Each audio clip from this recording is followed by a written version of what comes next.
Hi students, అందరికీ స్వాగతం. Welcome to LTX classes. నేను మీ ఎస్పి రాజన్ అలియాస్ ఎస్పిఆర్. ఈరోజు మనం 17th ఫిబ్రవరి, ఓకేనా, 17th ఫిబ్రవరి యొక్క ఇంపార్టెంట్ కరెంట్ అఫైర్స్ అనేది Hindu news analysis. So Hindu news paper అనేది యూపీఎస్సీ ఐఏఎస్ ప్రిపేర్ అవుతున్న ప్రతి ఒక్క స్టూడెంట్కి చాలా చాలా చాలా ముఖ్యమైనది. సో అలాంటి ఒక హిందూ న్యూస్ నుంచి ఎవ్రీడే మనం డీటెయిల్డ్ అనాలిసిస్ అనేది మన యూపీఎస్సీ ప్రిలిమ్స్ మరియు మెయిన్స్ పర్స్పెక్టివ్లో అనేది ప్రిపేర్ అవుతూ ఉన్నాము. So let's get into the topic. So టాపిక్కి వెళ్ళడానికి ముందు మన ఎల్టీఎక్స్ క్లాసెస్ ద్వారా మీకు అందిస్తున్న కోర్సెస్ గురించి చూద్దాం, ఓకేనా. సో ఇక్కడ అల్టిమేట్ కరెంట్ అఫైర్స్ కోర్స్ అనేది నేను మీకోసం ఎవ్రీడే ఈవినింగ్ 9 PM అనేది అందిస్తూ ఉన్నాను. సో నెక్స్ట్ వీక్ నుంచి షెడ్యూల్ చేంజ్ అవ్వచ్చు timing, but thing is that so everyday current affairs అనేది మనం కోర్స్ అందిస్తున్నాం. సో ఇక్కడ మనం టీచ్ చేస్తున్నామంటే మీకు అర్థమవుతుంది కరెంట్ అఫైర్స్ అనేది మీకు అర్థమయ్యే విధంగా ఎంత క్వాలిటీగా, ఎంత డీటెయిల్గా, ఎంత సింపుల్గానే చెప్తున్నాం. అదేవిధంగా ఎంసీక్యూస్ ద్వారా హిందూ ఇక ఇతర పేపర్లో వచ్చిన కరెంట్ అఫైర్స్ అనేది కవర్ చేస్తూ మొత్తం అన్నీ కూడా కాంప్రహెన్సివ్గా కవర్ చేయడం అనేది జరుగుతుంది. ఆ యొక్క కోర్స్ అనేది మీకు 5,000 రూపీస్కి అవైలబుల్లో ఉంటుంది. So lifetime validity course అండి. So kindly utilise this beautiful course for your better preparation for your IAS exam, UPSC preparations. అలాగే స్టూడెంట్స్, సార్ కంప్లీట్ కోర్స్ కావాలి, నేను చాలా డెసిగ్నేటెడ్గా, చాలా పంక్చువల్గా, రెగ్యులర్గా యూపీఎస్సీ డ్రీమ్ చేస్తూ ప్రిపేర్ చేస్తాను, హార్డ్ వర్క్ చేస్తాను, ఫ్రమ్ ద హోమ్ చేస్తాను, ఆన్లైన్ కోర్స్ నాకు కావాలి సార్ అనుకుంటున్న స్టూడెంట్స్ కోసమే మనము అద్భుతమైన కోర్స్ అందిస్తున్నామండి. సో ఫెంటాస్టిక్ ఫిబ్రవరి అద్భుతమైన ఆఫర్ ద్వారా UPSC infinity complete UPSC course live మరియు రికార్డెడ్ కోర్స్ అనేది మనం 48,000 రూపీస్కి మనం అందిస్తూ ఉన్నాము. సో లైఫ్ టైం వ్యాలిడిటీ అనే కోర్స్ అనేది మీకు ఫిబ్రవరి 28 వరకు వ్యాలిడ్ ఉంటుంది. 48,000 కాబట్టి సో త్వరపడండి. సో మీకు ఇంకేమైనా డౌట్స్ ఉన్నాయంటే ఈ కాంటాక్ట్ నెంబర్ని కాంటాక్ట్ అవ్వచ్చు. క్వాలిటీ పరంగా మీరు ఆలోచించాల్సిన అవసరం లేదు. You just watch the videos that we teach for you. And again one more thing, particularly దీంతో పాటు మన క్లాసెస్ అనేది ఫ్రీ డెమో క్లాసెస్ ఉంటాయి. సో వాటిని యూటిలైజ్ చేసుకోండి, చూడండి, తరువాత మీరు డిసైడ్ చేసుకోండి. సో ఇక్కడ చూడండి, ఫెంటాస్టిక్ ఫిబ్రవరి ఆఫ్లైన్ బ్యాచెస్ కూడా మనం లాంచ్ చేస్తున్నాము. సో ఇక్కడ ఆఫర్లో భాగంగా సో యూపీఎస్సీ ఆఫ్లైన్ బ్యాచెస్ అనేది మనము వైజాగ్లోను అలాగే హైదరాబాద్లోనూ లాంచ్ చేస్తున్నాము. సో మీకు సంబంధితమైన కంప్లీట్ యూపీఎస్సీ ప్రిపరేషన్ అది ఒక క్లాస్ ఎన్విరాన్మెంట్లో, అద్భుతమైన క్లాస్ ఎన్విరాన్మెంట్లో కూర్చుంటూ డిస్కస్ చేస్తూ సో రెగ్యులర్గా క్లాసెస్ ప్రిసైజ్గా సో గ్యారంటీ చేస్తున్నా అండి. సో ఎక్కడా కూడా ఇవ్వనటువంటి క్వాలిటీ, క్లారిటీ, డీటెయిలింగ్ అనేది మనము మన యొక్క ఎల్టీఎక్స్ క్లాసెస్ ద్వారా స్టూడెంట్స్కి అద్భుతమైన సబ్జెక్ట్ అందించాలి అనే ఒక మెయిన్ మోటోతో సో మీకు క్వాలిటీ అనేది మీరు వచ్చి చూసి ఫ్రీ డెమో క్లాసెస్ విని 3 days తరువాత మీరు జాయిన్ అవ్వచ్చు. సో మీరు వైజాగ్ దగ్గరలో ప్రాంతాల్లో నివసిస్తున్నా, ఇంకెక్కడున్నా కానీ you can come over to our institutes. Hyderabad సరౌండింగ్స్లో you can come over to Hyderabad institute. అక్కడికి రండి, చూడండి, తర్వాత క్లాసెస్ వినండి. సో నచ్చితేనే మీరు కోర్స్ అనేది తీసుకోగలరు. ఎందుకంటే there are many thousands of students getting benefited through our LTX classes.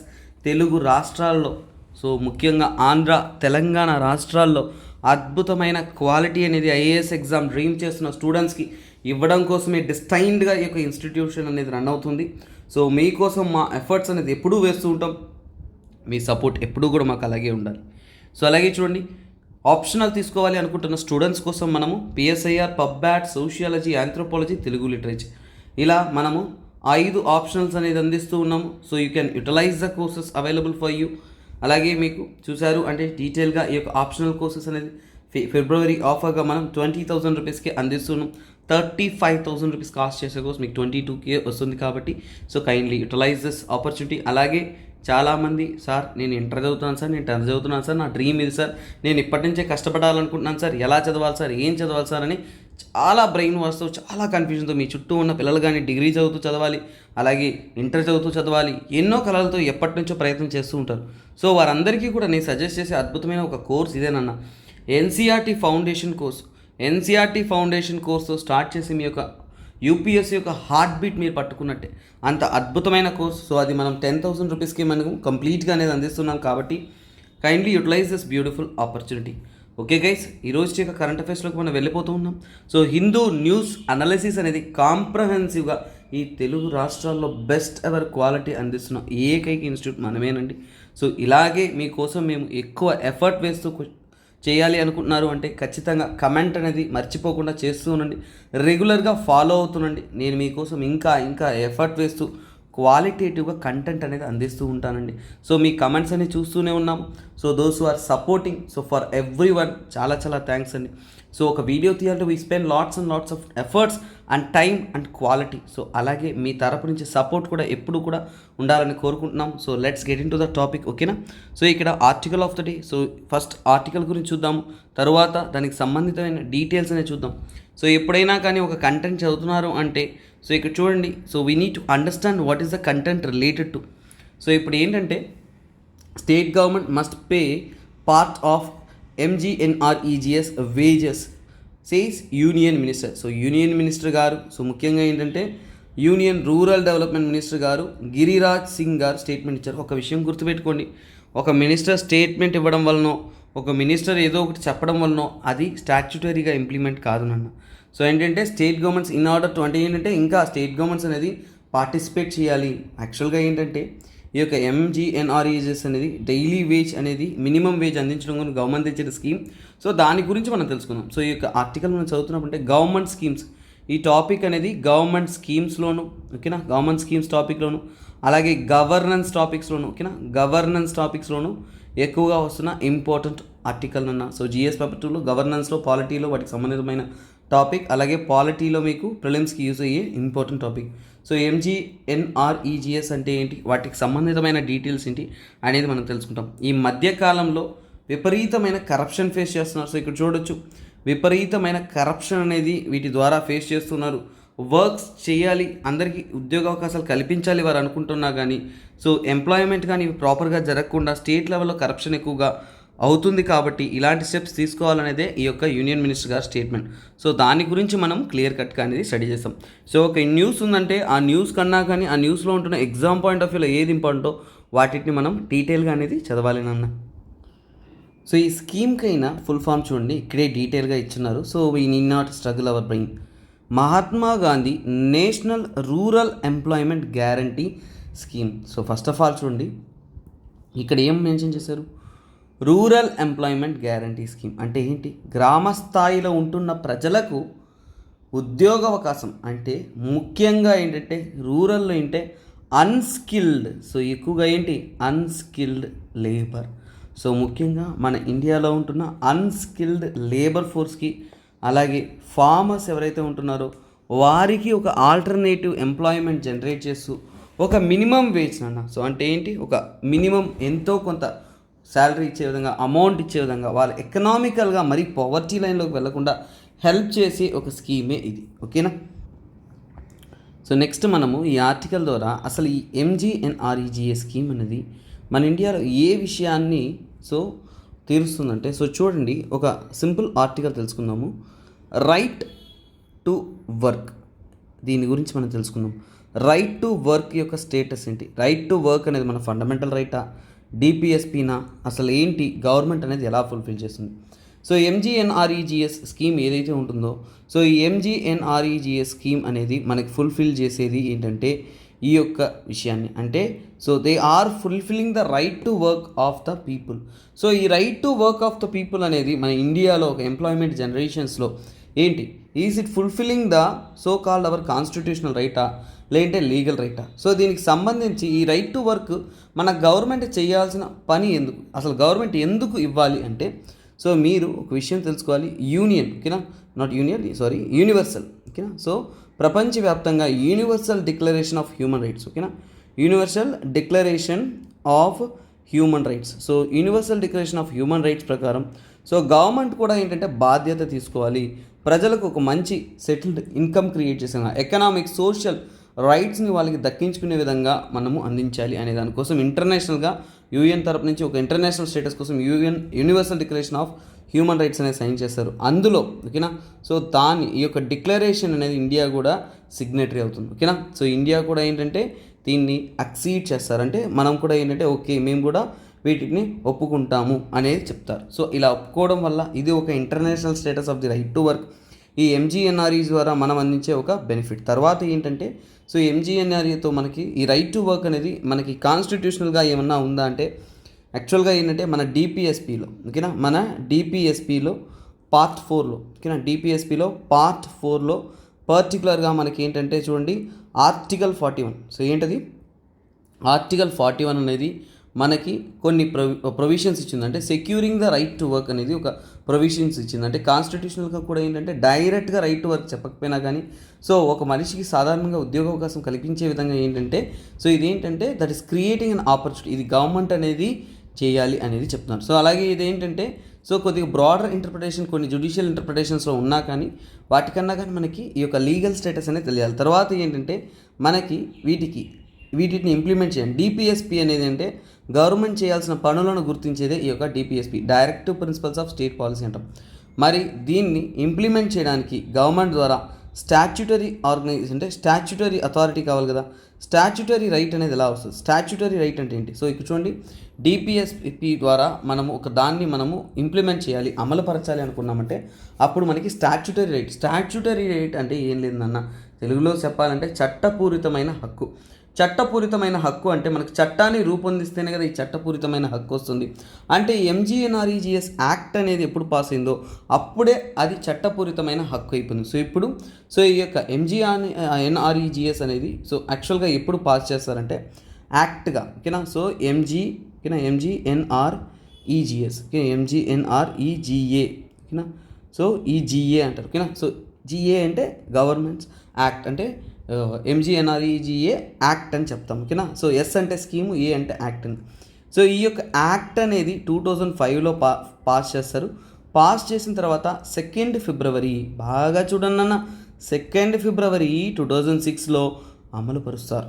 So ఇక్కడ అమలుపరిచిన తర్వాత ఈ యొక్క దానికే మనకి స్టాచ్యుటరీ రైట్ అనేది వస్తుంది. సో ఇప్పుడు రైట్ టు వర్క్ అనే దాన్ని సాధించడానికి సో గవర్నమెంట్ ద్వారా అందించిన ఒక స్కీమ్స్ ఇవన్నీ కూడా. సో ప్రస్తుతానికి రైట్ టు వర్క్ అనేది ఏంటి, అది ఫండమెంటల్ రైట్ కాదు, సో అఫీషియల్ రైట్ కాదు, it is a legal right అనేది చెప్తున్నారు ఓకేనా. లీగల్ స్టేటస్ ఉంది కాబట్టి సో లీగల్ రైట్ అని చెప్తున్నారు. సో ఇక స్కీమ్ అనేది ఇంప్లిమెంట్ చేయడం జరిగింది. సో ఇప్పుడు మన స్కీమ్లోకి వస్తాం. This is a quick background of the story. అసలు ఎంజీఎన్ఆర్ఈజీ రావాల్సిన అవసరం ఏమొచ్చింది, ఎందుకు అందించాలి, సో వీటిని ఎందుకు అందిస్తున్నాం అనేవి చూసాం. సో అలాగే ఏంటంటే ఈ యొక్క ఎంజీఎన్ఆర్ఈజీఏ ద్వారా ఓకేనా, ఎంజీఎన్ఆర్ఈజీఏ అనేది ఏ మినిస్ట్రీ అండర్లో వస్తుంది, ఎవరు దీన్ని ఇంప్లిమెంటింగ్ ఏజెన్సీ, అలాగే వీటి ద్వారా ఏమేమి కార్యక్రమాలు చేస్తున్నారు, సో వాటికి ఉన్న కొన్ని కండిషన్స్ అనేది వాటి యొక్క ఫీచర్స్ అనేది చూద్దాం. So first of all MGNREGA scheme ద్వారా మనం చేసేది ఏంటంటే యాక్చువల్గా ఏంటంటే guaranteed employment. So guaranteed employment, కానీ ఆ గ్యారంటీ ఏంటంటే guaranteeing 100 days of employment. So అందరికీ కూడా 100 రోజుల పని అనేది కల్పిస్తాము అనేది గవర్నమెంట్ అనేది ఈ యొక్క స్కీమ్ ద్వారా ప్రజలకు అనేది తెలిపారనన్న. ముఖ్యంగా అందరికీనా అంటే ముఖ్యంగా ఏంటి చిన్నపిల్లలకు కాదు, అడల్ట్. సో ముఖ్యంగా ఏంటంటే adult rural populations. So adult 18 ఏళ్ళు దాటిన వారికి ముఖ్యంగా ఏంటంటే ఇవి అందిస్తారు. సో అందువల్ల అడల్ట్ రూరల్ పాపులేషన్కి అనేది ఇస్తున్నారు. సో ప్రస్తుతం రీసెంట్గా మనకి అవైలబుల్లో ఉంటున్న డేటా ప్రకారం సో చూడండి రీసెంట్గా అవైలబుల్గా ఉంటున్న డేటా ప్రకారం 15.4 crores ఎంతమంది 15.4 కోట్ల మంది ఈ యొక్క ఎంజీఎన్ఆర్ఈజీఏ ద్వారా వర్క్ అనేది చేస్తున్నట్టు తెలిపారు. సో అలాగే ఇదేమి స్కిల్డ్ లేబర్ కాదన్న, this is unskilled labour. So ముఖ్యంగా ఏంటంటే వీటి ద్వారా వారు అందించేది అన్స్కిల్డ్ లేబర్ని వారు ట్రైన్ చేస్తున్నారు. సో అలాగే ఈ యొక్క స్కీమ్ ద్వారా మినిమం శాలరీ అనేది ఇస్తారన్న. సో మినిమం శాలరీ అనేది సో అలాగే ఆ మినిమం శాలరీ లేదంటే ఈ మినిమం వేజెస్ అంటాం ఓకేనా. ఆ మినిమం వేజెస్ అనేది ఏ ఒక్క యాక్ట్ ప్రకారం ఇస్తున్నారంటే అగ్రికల్చరల్ లేబర్స్ అందరికీ కూడా ఇవ్వడానికి గవర్నమెంట్ తరపు నుంచి ఇంకొక యాక్ట్ అనేది ఉంది.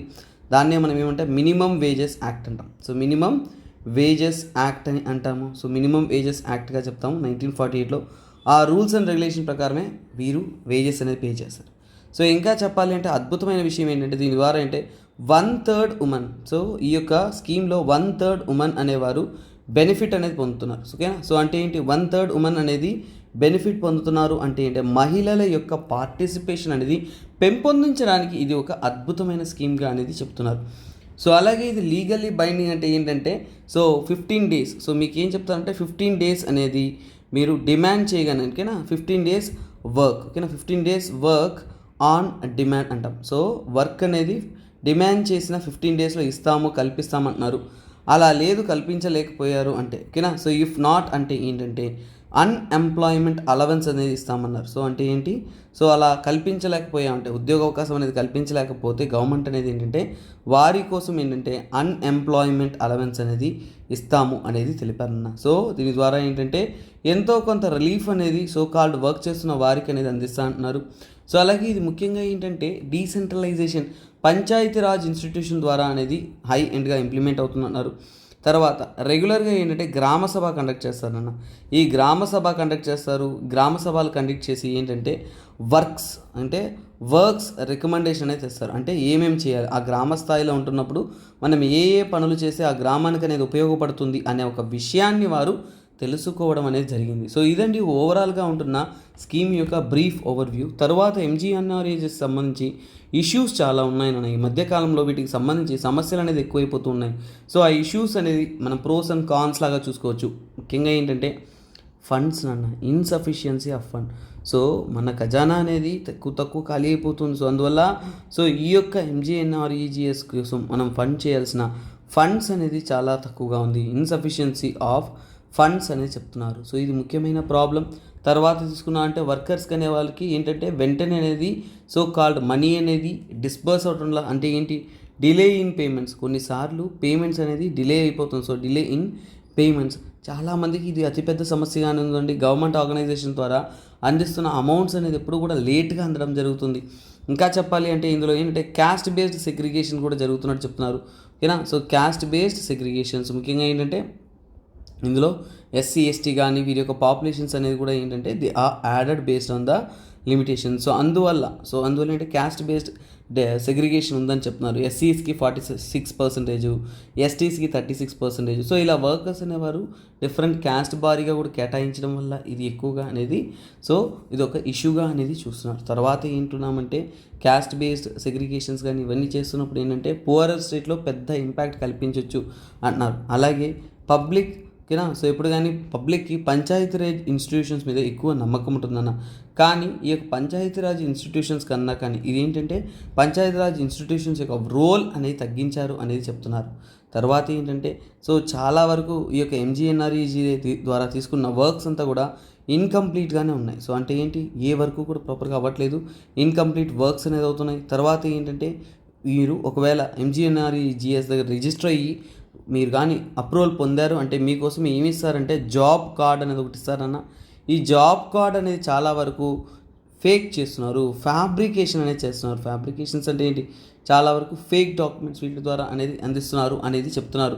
ఇంకా కొంతమంది చూసుకున్నామంటే fake names, fake address, fake entries, దీని ద్వారా మనీ అనేది పొందడానికి, కరప్షన్ అనేది పొందడానికి కూడా చాలామంది అనేది చేస్తున్నారు అనేది తెలుపుతున్నారు. కాకపోతే నెక్స్ట్ ఏంటంటే గవర్నమెంట్ యొక్క స్కీమ్స్ ఏదైనా ఉన్నా కానీ ఫ్యూచరిస్టిక్గా ఆలోచించేటప్పుడు అంటే they need to coordinate for the better creating of the governance అనేది వీటి ద్వారా మనకి తెలుస్తుందండి. So this is the overall view of your MGNREGS. So next ఆర్టికల్లోకి వెళ్దాం. ఓకే స్టూడెంట్స్, నెక్స్ట్ ఆర్టికల్ చూద్దాము. సో ఇదేంటంటే హిమాలయ స్టేట్ గవర్నమెంట్ యొక్క స్కీమ్. బట్ కొన్ని స్కీమ్స్ మనం చూస్తున్నా కానీ వాటి యొక్క ఇంపార్టెన్స్ అనేది చదవాలి. సో స్కీమ్స్ గుర్తుపెట్టుకోకపోయినా కానీ ఇది చిల్డ్రన్ రిలేటెడ్ కాబట్టి సో వీటి యొక్క ప్రామినెన్స్ అనేది మెయిన్స్ కానీ ఇలాంటి లెవెల్లో ఇంపార్టెంట్ కాబట్టి ఇలాంటి వాటిని కొద్దిగా మనం ఎక్స్ట్రా శ్రద్ధగా చదవాలి. సో ఇక్కడ చూడండి, దీని గురించి నోట్స్ అక్కర్లేదు, బట్ జస్ట్ మనం చదివి తెలుసుకుంటే చాలు. ఏం లేదన్నా హిమాచల్ ప్రదేశ్లో తీసుకుంటే గవర్నమెంట్ అనేది చిల్డ్రన్ ఆఫ్ స్టేట్స్గా అడాప్ట్ చేసుకున్నట్టు చెప్పారు. అంటే for example children of state అనేది హిమాచల్ ప్రదేశ్లో ఎవరిని గుర్తిస్తుంది, ఎవరి మాట అన్నారు చూద్దాం. సో ఫస్ట్ ఆఫ్ ఆల్ ఏంటంటే ఇది ఒక స్కీమ్ అన్న ముఖ్యమంత్రి సుఖ్ ఆశ్రయ్ స్కీమ్. ఆశ్రయ్ అంటే ఏంటి, సో వారికి షెల్టర్ ఇవ్వడం. సో ముఖ్యంగా ఏంటంటే ఈ స్కీమ్ అనేది షిమ్లాలో చీఫ్ మినిస్టర్ అయిన హిమాచల్ ప్రదేశ్ చీఫ్ మినిస్టర్ అయిన సుఖ్వీందర్ సింగ్ సుఖు అనేవారు తెలిపారు. ఏం లేదన్నా పేదలు, తల్లి తండ్రి లేకుండా ఆర్ఫన్స్గా ఉంటారు కదా, సో ఆర్ఫన్స్ అలాంటి వారందరినీ కూడా స్పెషల్లీ ఏబుల్డ్ చిల్డ్రన్, ఇంకా డిస్ట్రిబ్యూటెడ్ ఉమెన్ ఇలా ఉంటున్న సీనియర్ సిటిజన్స్ అందరినీ కూడా ఏంటంటే ఒకే స్కీమ్ కంట్రోల్లో తెచ్చే విధంగా సో ఆర్ఫండ్ చిల్డ్రన్స్ అందరినీ కూడా ఏంటంటే చిల్డ్రన్స్ ఆఫ్ స్టేట్గా అనేది అనౌన్స్ చేసి వారిని అడాప్ట్ చేసుకునే స్టేట్ గవర్నమెంట్ అనేది అన్ని చదువులు అన్నీ కూడా అందిస్తామని తెలిపారు నాన్న. ఫర్ ఎగ్జాంపుల్ ఏంటంటే వారికి షెల్టర్ హోమ్స్ ఇవ్వడం, ఆర్ఫనేజెస్ కట్టివ్వడం, ఓల్డ్ ఏజ్ హోమ్స్ క్రియేట్ చేయడం, ఇంకా చెప్పాలి అంటే వారికి కావాల్సిన ఫెసిలిటీస్ అన్నీ కూడా అద్భుతంగా క్లాస్ రూమ్స్ కానీ, స్మార్ట్ క్లాస్ రూమ్స్ కానీ, ఇంకా కోచింగ్ ఇన్స్టిట్యూట్స్ కానీ, కోచింగ్ రూమ్స్ కానీ ఇంకా ఇండోర్ అండ్ అవుట్డోర్ స్పోర్ట్స్ కానీ సో అద్భుతమైన ఎన్విరాన్మెంట్ అనేది వారు క్రియేట్ చేస్తూ వారికి ఎడ్యుకేషన్ అనేది అందించాలనేది సో వారు తెలిపారండి. So this is what all about the scheme and overview అండి. అలాగే చూడండి వారు ఈ యొక్క ఆర్ఫనేజ్ పిల్లలని వారు ఏంటంటే ఒకవేళ సర్టెన్ ఏజ్ దాటిన తర్వాత if you are dreaming for a greater career so వారికి కెరీర్లో గ్రోత్ అవ్వడానికి ఇంకేమైనా ఆపర్చునిటీస్ కావాలన్నా కానీ కౌన్సిలింగ్ కానీ గ్రోత్ సెక్టార్ కానీ అన్నీ కూడా ఈ యొక్క స్కీమ్ ద్వారా అనేది చేస్తున్నారు. That is what related to the scheme నాన్న. సో ఇది జస్ట్ థియరీయే కాబట్టి we can just flow with the theory and understand the content. So next current అఫేర్స్లోకి వెళ్తామా? యా ఓకే స్టూడెంట్స్, సో ఈ ఆర్టికల్ చూడండి, deep sea fish conservation must not go adrift. So చూడండి ఇక్కడ సుప్రీంకోర్టు రీసెంట్ టైం జడ్జ్మెంట్స్ కానీ rules and regulations గురించి ఈ యొక్క ఆర్టికల్ అనేది మీకు జనవరిలో 2023లో అనేది ఈ న్యూస్లో ఉన్నది. సో ఫిషింగ్ గురించి ఓకేనా. సో ముఖ్యంగా ఏంటంటే పర్స్ సీన్ ఫిషింగ్ అంటారు. సో చాలా చాలా చాలా ఇంపార్టెంట్ అన్న. సో దీని గురించి మీరు చదువుకోవాలి కొద్దిగా. ఇది ఎన్విరాన్మెంట్ రిలేటెడ్ కాన్సెప్ట్. సో ఏంటంటే this is a very very important topic in your environment ఓకేనా. ఎన్విరాన్మెంట్ రిలేటెడ్ టాపిక్లో మీకు ప్రిలిమ్స్లో ఏంటంటే పర్స్ సీన్ ఫిషింగ్ అంటే ఏంటనే తెలిసి ఉండాలి. చాలా చాలా చాలా చాలా ఇంపార్టెంట్. సో కొన్ని పదాలకైనా అర్థాలు మనకి తెలిసి ఉండాలి నాన్న. That is one thing. Purse seine fishing అంటారు. సో వీటికైనా అర్థం ఏంటి, సో ఎందుకు ఇది న్యూస్లో ఉంది అనేది మనం తెలుసుకోవాల్సిన నెసెసిటీ అనేది ఉంది. సో అలాగే వాటి గురించి ఏంటంటే సో ఫర్ ఎగ్జాంపుల్ అంటే దిస్ ఇస్ పార్ట్ ఆఫ్ మెయిన్స్లో మీకు జిఎస్ పార్ట్ 3లో అనేది వస్తుంది. So this is what very very very very important topic. So ఇక్కడ ఈ యొక్క న్యూస్ ఆర్టికల్ గురించి వీటి గురించి తెలుసుకున్నాము అంటే ఏంటంటే సుప్రీంకోర్టు తరపు నుంచి ఏంటంటే ఫిషర్మెన్ చేపలు పట్టేవారు అందరూ కూడా ఫిషింగ్కి వెళ్తుంటారు కదా. సో వారు ఫాలో అయ్యే పద్ధతిలో ఒకటే ఈ పర్స్ సీన్ ఫిషింగ్. సో ఇదేంటంటే మన మత్స్యకారులు ఎవరైతే ఉంటున్నారో వారు ఉపయోగించే ఒక పద్ధతి. సో అలాగే ఏంటంటే వారు మన యొక్క టెరిటోరియల్ వాటర్స్లో ఫాలో అవుతున్న ఈ పద్ధతులు అనేది రెస్ట్రిక్షన్స్ అనేది వేస్తారు. ఫర్ ఎగ్జాంపుల్ ఏంటంటే తమిళనాడు గవర్నమెంట్ ఓకేనా. తమిళనాడు గవర్నమెంట్ అనేది 2022లో ఇలాంటివి చేయడానికి బ్యాన్ చేశారన్న. సో తమిళనాడు గవర్నమెంట్ అనేది బ్యాన్ చేశారు. ఏమని, సో ఇలాంటి పర్స్ సీన్ ఫిషింగ్ ఇవన్నీ చేయడం వల్ల అక్కడున్న ప్రాంతం అనేది చాలా వరకు ఏంటంటే డ్యామేజ్ అవుతుందనేసి, సో అలాగే ఇంకా మల్టిపుల్ ఇష్యూస్ వస్తుందని చెప్పారు. So this is what in the news. కాకపోతే ఇప్పుడు మనకి ఎగ్జామ్ పాయింట్ ఆఫ్ వ్యూలో అక్కడ కోర్టులో కేసు ఏం వేశారు, ఇలాంటి వాటికన్నా కానీ మనకి డైరెక్ట్గా పర్స్ సీన్ ఫిషింగ్ అంటే ఏంటో తెలియాలి. సో ఏంటది పర్స్ సీన్ ఫిషింగ్ అంటే ఏంటో మనకి తెలియాలి. సో పర్స్ సీన్ ఫిషింగ్ అంటే ఏంటి అనేది నేను చెప్పడానికి ముందు ఒక ఇమేజ్ అనేది మీకు చూపిస్తానన్న. ఎందుకంటే ఇలాంటి కంటెంట్స్ అంతా చదువుతున్నప్పుడు ఏంటంటే జస్ట్ ఇమేజ్ చూస్తే సరిపోతుంది, తర్వాత మనం కంటెంట్లోకి వెళ్తే it will be easier for understanding the concept ఓకేనా. So that is it. So ఒక్కసారిగా ఈ ఇమేజ్ అనేది చూడండి. సో మీకు అద్భుతంగా అనేది అర్థమవుతుంది పర్స్ సీన్ ఫిషింగ్ అంటే ఏంటి, ఎలా చేస్తారనేది మనకు తెలుస్తుంది. సో ఏం లేదన్న, ఇక్కడ చూడండి, ఇక్కడ ఒక షిప్ పడవ అనేది ఉంది. సో ఇక్కడ నుంచి వల అనేది సర్క్యులర్ ఫార్మేట్లో అనేది వేస్తారు. సో ఇలా సర్క్యులర్ ఫార్మేట్లో వేసి సో ఇక్కడ ఏంటంటే పర్స్ వైర్ అనేది ఉంటుంది. సో ఈ వైర్ని పట్టుకొని పుల్ చేసుకున్నారు అంటే అడుగు భాగం అనేది టైట్ అవుతుంది. ఫర్ ఎగ్జాంపుల్ ఏంటంటే I will show the one more image below. So ఇక్కడ చూడండి, ఇలా వేసిన తర్వాత ఇలా చుట్టుపక్కల ఉన్న ప్రాంతం అంతా కూడా తీసుకుని సో ఇదంతా అట్రాక్ట్ చేసుకుని ఇక్కడున్న ఫిష్ అంతా కూడా గుంపుగా అంటే టోటల్ ఫిష్ని అనేది క్యాచ్ చేస్తున్నారు. సో ఇది యాక్చువల్గా ఏంటంటే పర్సన్ ఫిషింగ్ చేసే పద్ధతి. జనరల్గా ఇక్కడ చూడొచ్చు, ఇంకొక ఇమేజ్ మీకు అర్థమవుతుంది కాబట్టి చూపిస్తున్నాను. సో ఇలా ఏంటి, సో ఈ విధంగా అనేది సో ఇలా డ్రాగ్ చేసి ఇలా వేసి ఒక ప్రాంతంలో ఉంటున్న చేపలు అన్నీ కూడా ఆ ప్రాంతం అంతటా కూడా కలెక్ట్ చేసుకునేసి ఆ వలలోకి అనేది ప్రతి ఒక్కటి తీసేసుకునేసి అలా రౌండ్ షేప్లో చూడండి మెల్లమెల్లగా టైట్ చేసుకుంటూ ఇలా టైట్ చేసుకుని ఫైనల్గా అనేది కలెక్ట్ చేసుకుని వస్తారు. సో ఇది యాక్చువల్గా వాళ్ళు ఫాలో అయ్యే పర్స్ సీన్ ఫిషింగ్ పద్ధతి. ఇమేజ్ ఓరియంటెడ్ అప్రోచ్లో మీ కంటెంట్ అనేది ఎక్స్ప్లెయిన్ చేయడం జరిగింది. ఇప్పుడు థియరిటికల్ ఎక్స్ప్లెనేషన్ అనేది నేను మీకు అందిస్తాను ఓకేనా. సో ఇప్పుడు మనం చూసాం కాబట్టి పర్స్ సీన్ ఫిషింగ్ వల్ల సమస్యలు ఏంటి, అసలు ప్రాబ్లం ఏంటి. సో ఇంక నేను థియరీగా పర్టికులర్ డెఫినేషన్ చెప్పాల్సిన అవసరం లేదు, ఎందుకంటే మనకి తెలుసు లాంగ్ నెట్ యూస్ చేస్తారు. ఏమి ఉపయోగించేస్తారు, సో లాంగ్ నెట్టింగ్ అనేది ఉపయోగించుకొని తర్వాత ఏంటంటే సో అక్కడి నుంచి ఏంటంటే రింగ్ ఫార్మేట్లో ఓకేనా. రింగ్ ఫార్మేట్లో ఏంటంటే సో పర్స్ రింగ్స్ ఉంటాయి, వాటి ద్వారా రింగ్ ఫార్మేట్లో అనేది వారు ఫామ్ చేసుకునేసి లోవర్ ఎడ్జ్ అంటే నేల వరకు తాకి అక్కడున్న ప్రాంతం అంతా కూడా తీసుకోవడానికి ఓకేనా. సో అది చెప్తున్నారు. సో దీని యొక్క అడ్వాంటేజెస్ ఏంటి, సమస్యలు ఏంటి. ఒక విషయాన్ని బ్యాన్ చేస్తున్నారంటే తమిళనాడు గవర్నమెంట్ వారు బ్యాన్ చేశారు అంటే అసలు ఎందుకు బ్యాన్ చేశారు, దీంట్లో ఉండే బెనిఫిట్స్ ఏంటి, ఇందులో ఉండే సమస్యలు ఏంటి అనేది చెప్తున్నారు ఓకేనా. సో అలాగే ఇప్పుడు ఓపెన్ సీ ఓకేనా, ఓపెన్ వాటర్ తీసుకున్నామంటే ఓపెన్ వాటర్ అంటే ఏంటంటే ఓపెన్ వాటర్ కానీ ఓపెన్ సీలో ఏంటంటే ఎఫిషియెంట్ మెథడ్ ఉన్న దాంట్లోనే ఎఫిషియంట్ మెథడ్ ఏదన్నా ఉందంటే అది ఇదే అన్నారు. ఏమంటేనన్నా ఓపెన్ వాటర్ అంటే ఏంటంటే సో చూడండి, సముద్రం మధ్య భాగంలో, సముద్రం యొక్క మిడిల్లో ఎక్కడ తీర ప్రాంతానికి దగ్గర కాకుండా ఇంటీరియర్ సముద్ర ప్రాంతాల్లో వచ్చేసి మీరు ఒక ఫిషింగ్ చేయడానికి ఒక బెస్ట్ ఎవర్ పద్ధతి ఏదైనా ఉందంటే అది ఇదేనండి. మీరు చూశారు అంటే డిస్కవరీ ఛానల్లో, నేషనల్ జియోగ్రఫీ ఛానల్లో, కొన్ని ఛానల్లో పెద్ద పెద్ద షిప్స్ వెళ్తాయి, వెళ్ళి సముద్రం మధ్య భాగంలో రౌండ్గా వలలు వేసి అక్కడున్న హ్యూజ్ అమౌంట్ ఆఫ్ ఫిష్ని అలా పట్టుకుని ఎత్తుకుని అలా పడవలో వేసుకొని వస్తారన్న. సో అంటే ఓపెన్ సీలో, ఇన్ డీప్ సీలో ఇది ఒక బెస్ట్ పద్ధతిగా అనేది తెలుపుతున్నారు. సో అలాగే ఏంటంటే అలా ఓపెన్ సీలో, ఓకేనా, ఫర్ ఎగ్జాంపుల్ ఏంటంటే ఓపెన్ సీలో తీసుకుంటున్నప్పుడు ఏంటంటే ఓపెన్ సీలో ఓపెన్ వాటర్లో ఇలాంటి పద్ధతి ఫాలో అవుతుందంటే no contact with sea bed నన్న. సో చూడండి, no contact with sea bed. Sea bed అంటే ఏంటి నన్న? సో సీ బెడ్ అంటే సముద్రం యొక్క అడుగు భాగాన్ని, ఫర్ ఎగ్జాంపుల్ సింపుల్ చెప్తా చూడండి. సో సముద్రం ఎలా ఉంటుందన్న, ఈ విధంగా అనేది ఉంటుంది. ఫర్ ఎగ్జాంపుల్ అంటే ఇక్కడ దాకా నీరు ఉందనుకోండి.